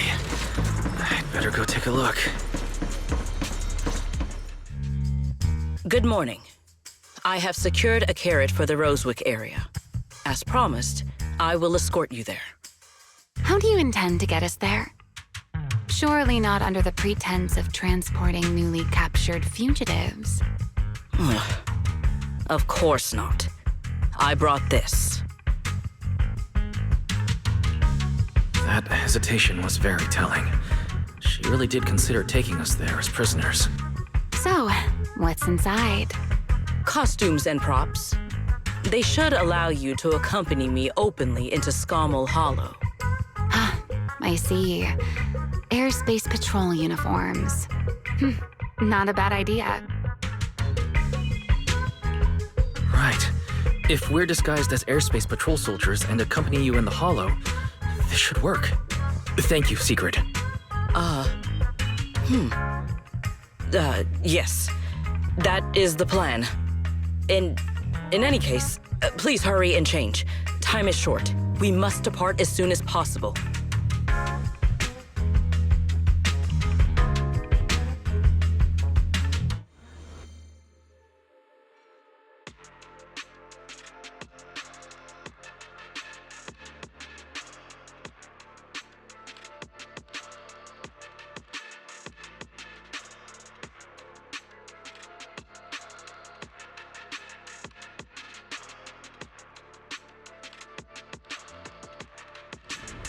Hey, look! What's that? Wait a second. There are two Mr. Roars?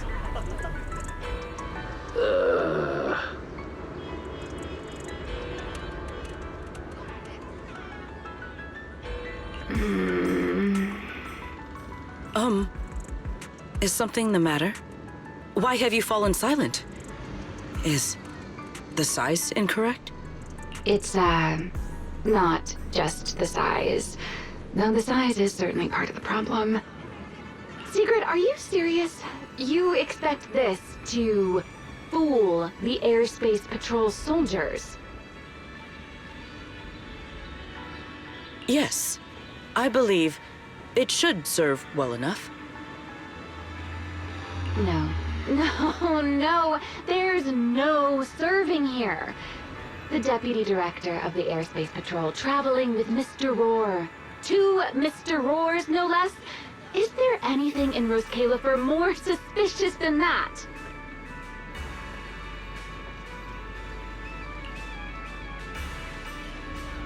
Remiel, calm down. I'm sure Sigrid has her reasons for this.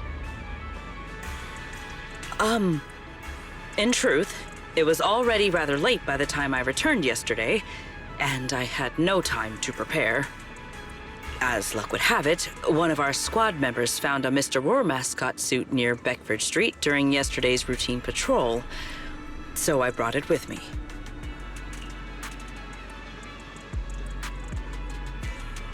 Beckford Street. Remiel, is this the one you left there the day before yesterday? Oh? So you are fond of Mr. Roar too, Remiel? I am not. How did you even arrive at that conclusion? Wait. There are 2 mascot suits here. Don't tell me.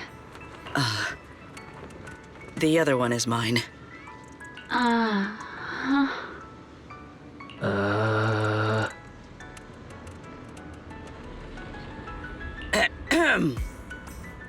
In any case, once we enter the outpost, I ask that you both cooperate and play your parts as Mr. Roar properly. Do not do anything that would reveal your identities.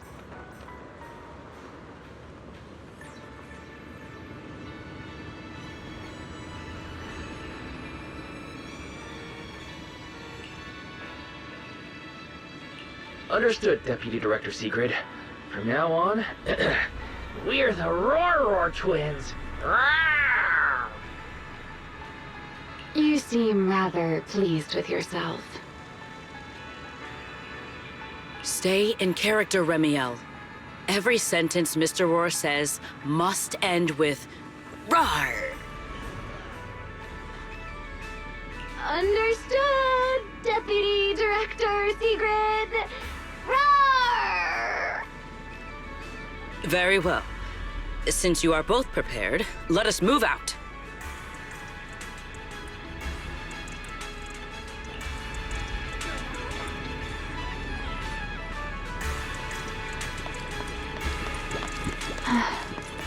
I never thought I'd be putting this outfit on a second time. Looked to me like you were enjoying yourself last time. You two, do not forget to add "rawr" to the end of your sentences.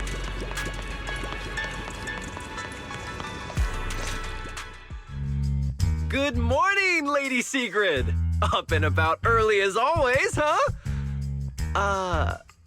They are? Mr. Roar.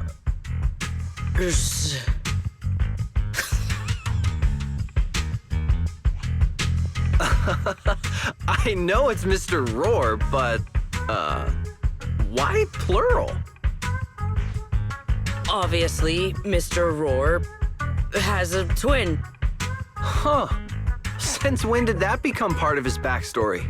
I've never heard of that before. Did you really think Rose Califer's massive pancake demand could be handled by a single Mr. Roar? Mr. Roars, please tell my subordinate the truth. I'm the Mr. Roar who works on Mondays, Wednesdays, Fridays, and Sundays. Rawr! I'm the Mr. Roar for the Tuesday, Thursday, and Saturday shifts. Rawr! That signature catchphrase. Yeah, that's definitely Mr. Roar. Wait, no, that's not the point here. Lady Sigrid, why have you brought Mr. Roars out here? For pancakes? Huh. Pancakes. Is that some kind of mission code name? Oh no, he's definitely suspicious. And why pancakes? Who would bring Mr. Roar into the Hollow just for pancakes? I can't believe I actually went along with this absurd disguise plan. I get it now, Lady Sigrid! Huh? The pancake ingredients were lost in the Hollow, weren't they? That's why you rushed 2 Mr. Roars in to help search for them. I understand completely! Rose Califer needs pancakes just as much as Airspace Patrol needs you and Lady Linvern! What is this guy even talking about? How did he get from pancakes to that? Affirmative. That is correct. Oh, no. That is definitely not what you meant. That pause was way too obvious. Oh, I understand everything now! Lady Sigrid, please, wait a moment. I'll let you and the 2 Mr. Roars through right away. I don't want to think about how any of this makes sense anymore. Rawr! Agreed. My head hurts too. I'm starting to think a second brain might be necessary. Rawr. The route is ready. We may depart whenever you are prepared.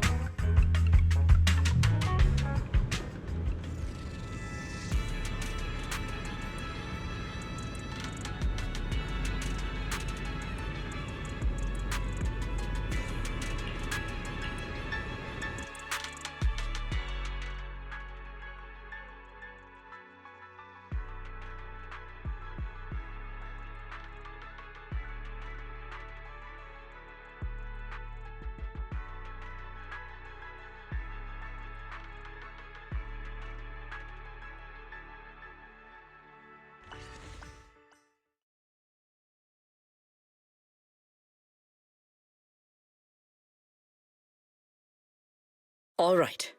From here on, there is no need to worry about being spotted by my subordinates. There are no scheduled patrols in Rosewick today. What are you two doing?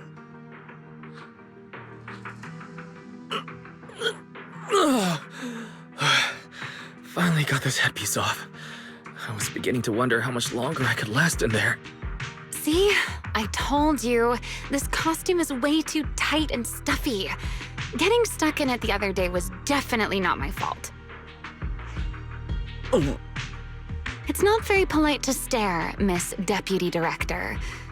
Or is there something on my face? No, nothing like that. I merely thought you seemed somewhat more lively than I had expected. You are quite different from the Remiel described in the records of the first-generation Void Hunters. Let me guess. In those records, we all come across as rather stern and proper, don't we? Well, I suppose that can't be helped. We were Void Hunters, after all. We had to look the part, especially the sort of Void Hunter people expected to see. The head of the Hoshimi family gets lost at the drop of a hat. Sunbringer is a bit socially awkward. And Joyous spends every other day nursing a hangover. You wouldn't expect any of that to make it into the official records, would you? Indeed. But that was who they really were. Nothing like the people described in those records. What about you, Remiel? What's the real you like? The real me? Isn't she standing right in front of you already? You know it. That's about what I expected. Oh my, then we really are in sync.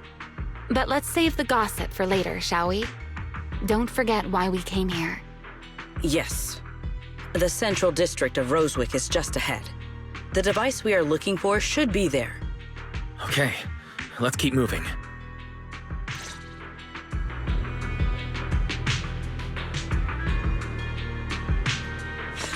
Let us pass through this tunnel first. Rosewick should be just ahead. So this is Rosewick. What a spectacle. Rosewick. I never imagined this place would end up like this. Huh? You've been here before? Yes. Back when there was still only one Sunbringer, over 100 years ago. That enormous building in the distance is called Meridian Hall. It was once a research facility personally overseen by Sunbringer. And the main focus of that research was to work with Joyous and the others to verify whether the Rosetta Data computational model was viable. But as for how this place ended up in the Hollow, that I don't know. Of course, the Research Institute back then didn't look like this. At the very least, it wasn't so twisted.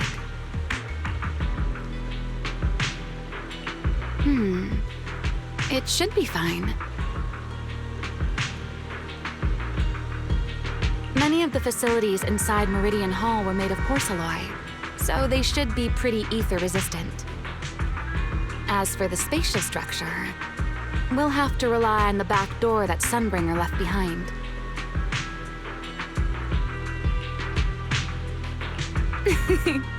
You'll see when we get there.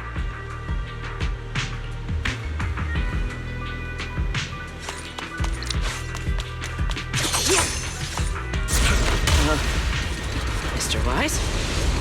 Did you ride along the tracks like this last time as well? Sorry, Secret. The first ride can be rather difficult to adjust to. What is that?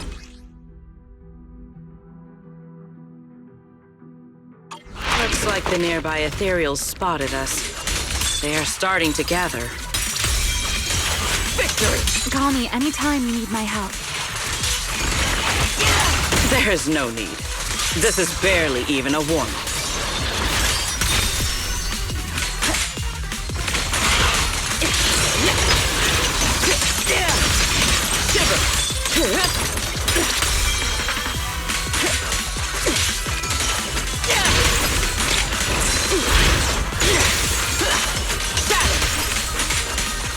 Frost and lightning! Victory!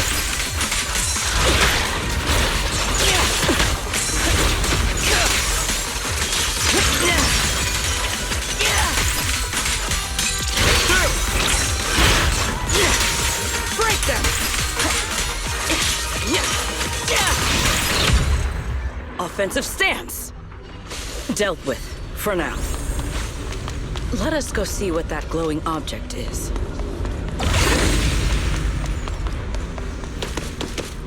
Time to shine, my partner. Move out.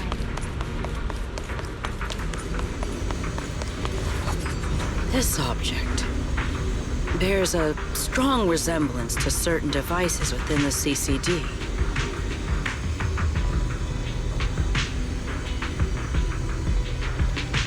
Yes, both are Sunbringer's creations after all. I'm surprised this key hasn't been affected by the spatial distortions. It remains intact. Guess we're pretty lucky. It's the key to Meridian Hall, the back door that Sunbringer left. This is a key, you say? But where is the door? For that, I'm afraid you'll have to ask Sunbringer herself.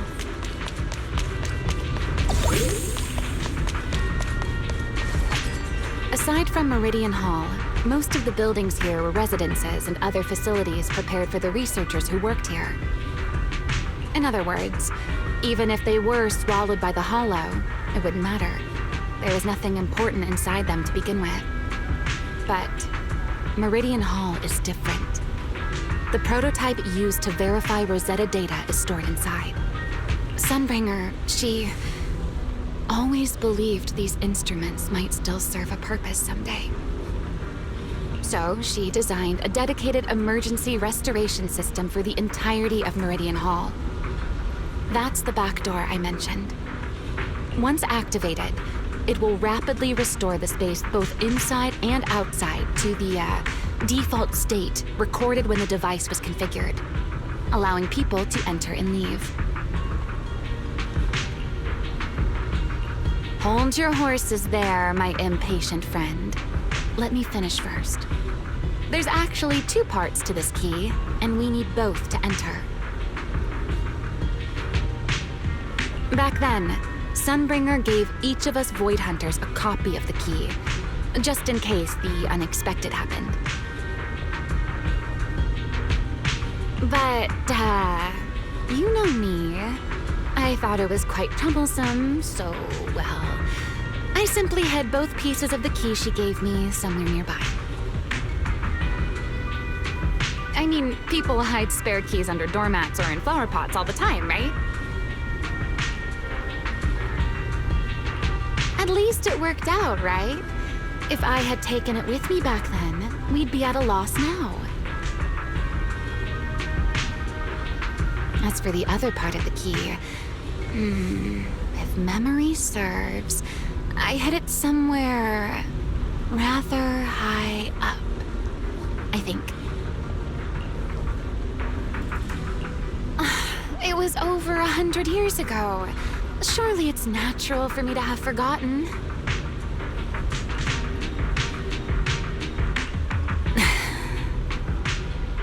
You sure are sharp. But careful there, Detective Wise. Or someone may just turn you into a static background asset with all RGB values set to 255.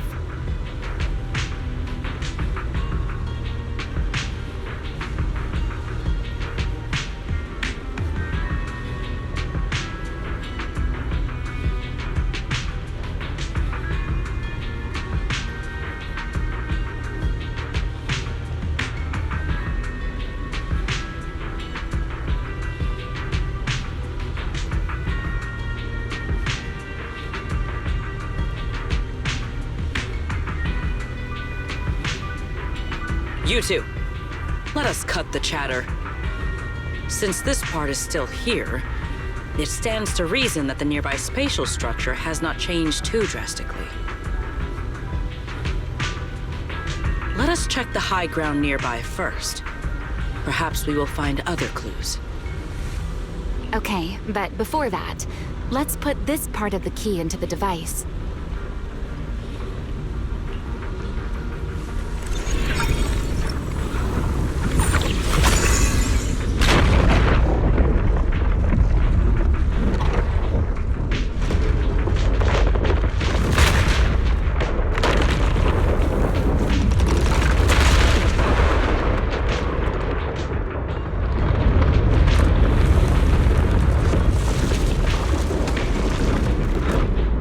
No enemies came through just now, did they? Only half the key was inserted, so only about that much of it was restored. This way. It seems there is a path leading higher up. Right. Let's take a look. An emblem! The sky shall not be defiled! Split! Shatter!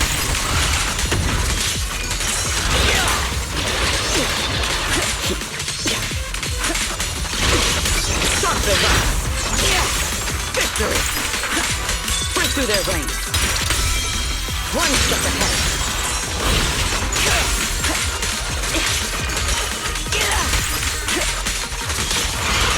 Break them!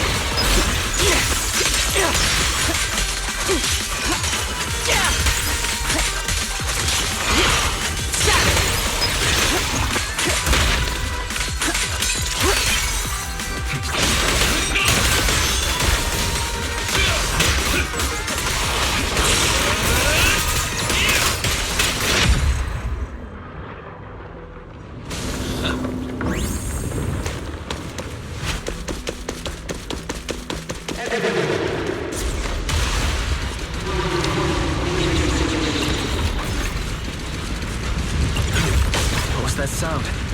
Enemies? That's Sunbringer. Bringer? But how? It's not so unusual. Hollows are full of echoes of the past. Let's take a look around here. I see it. The other half of the key is over there. I should be able to unlock this path if I hack the robot.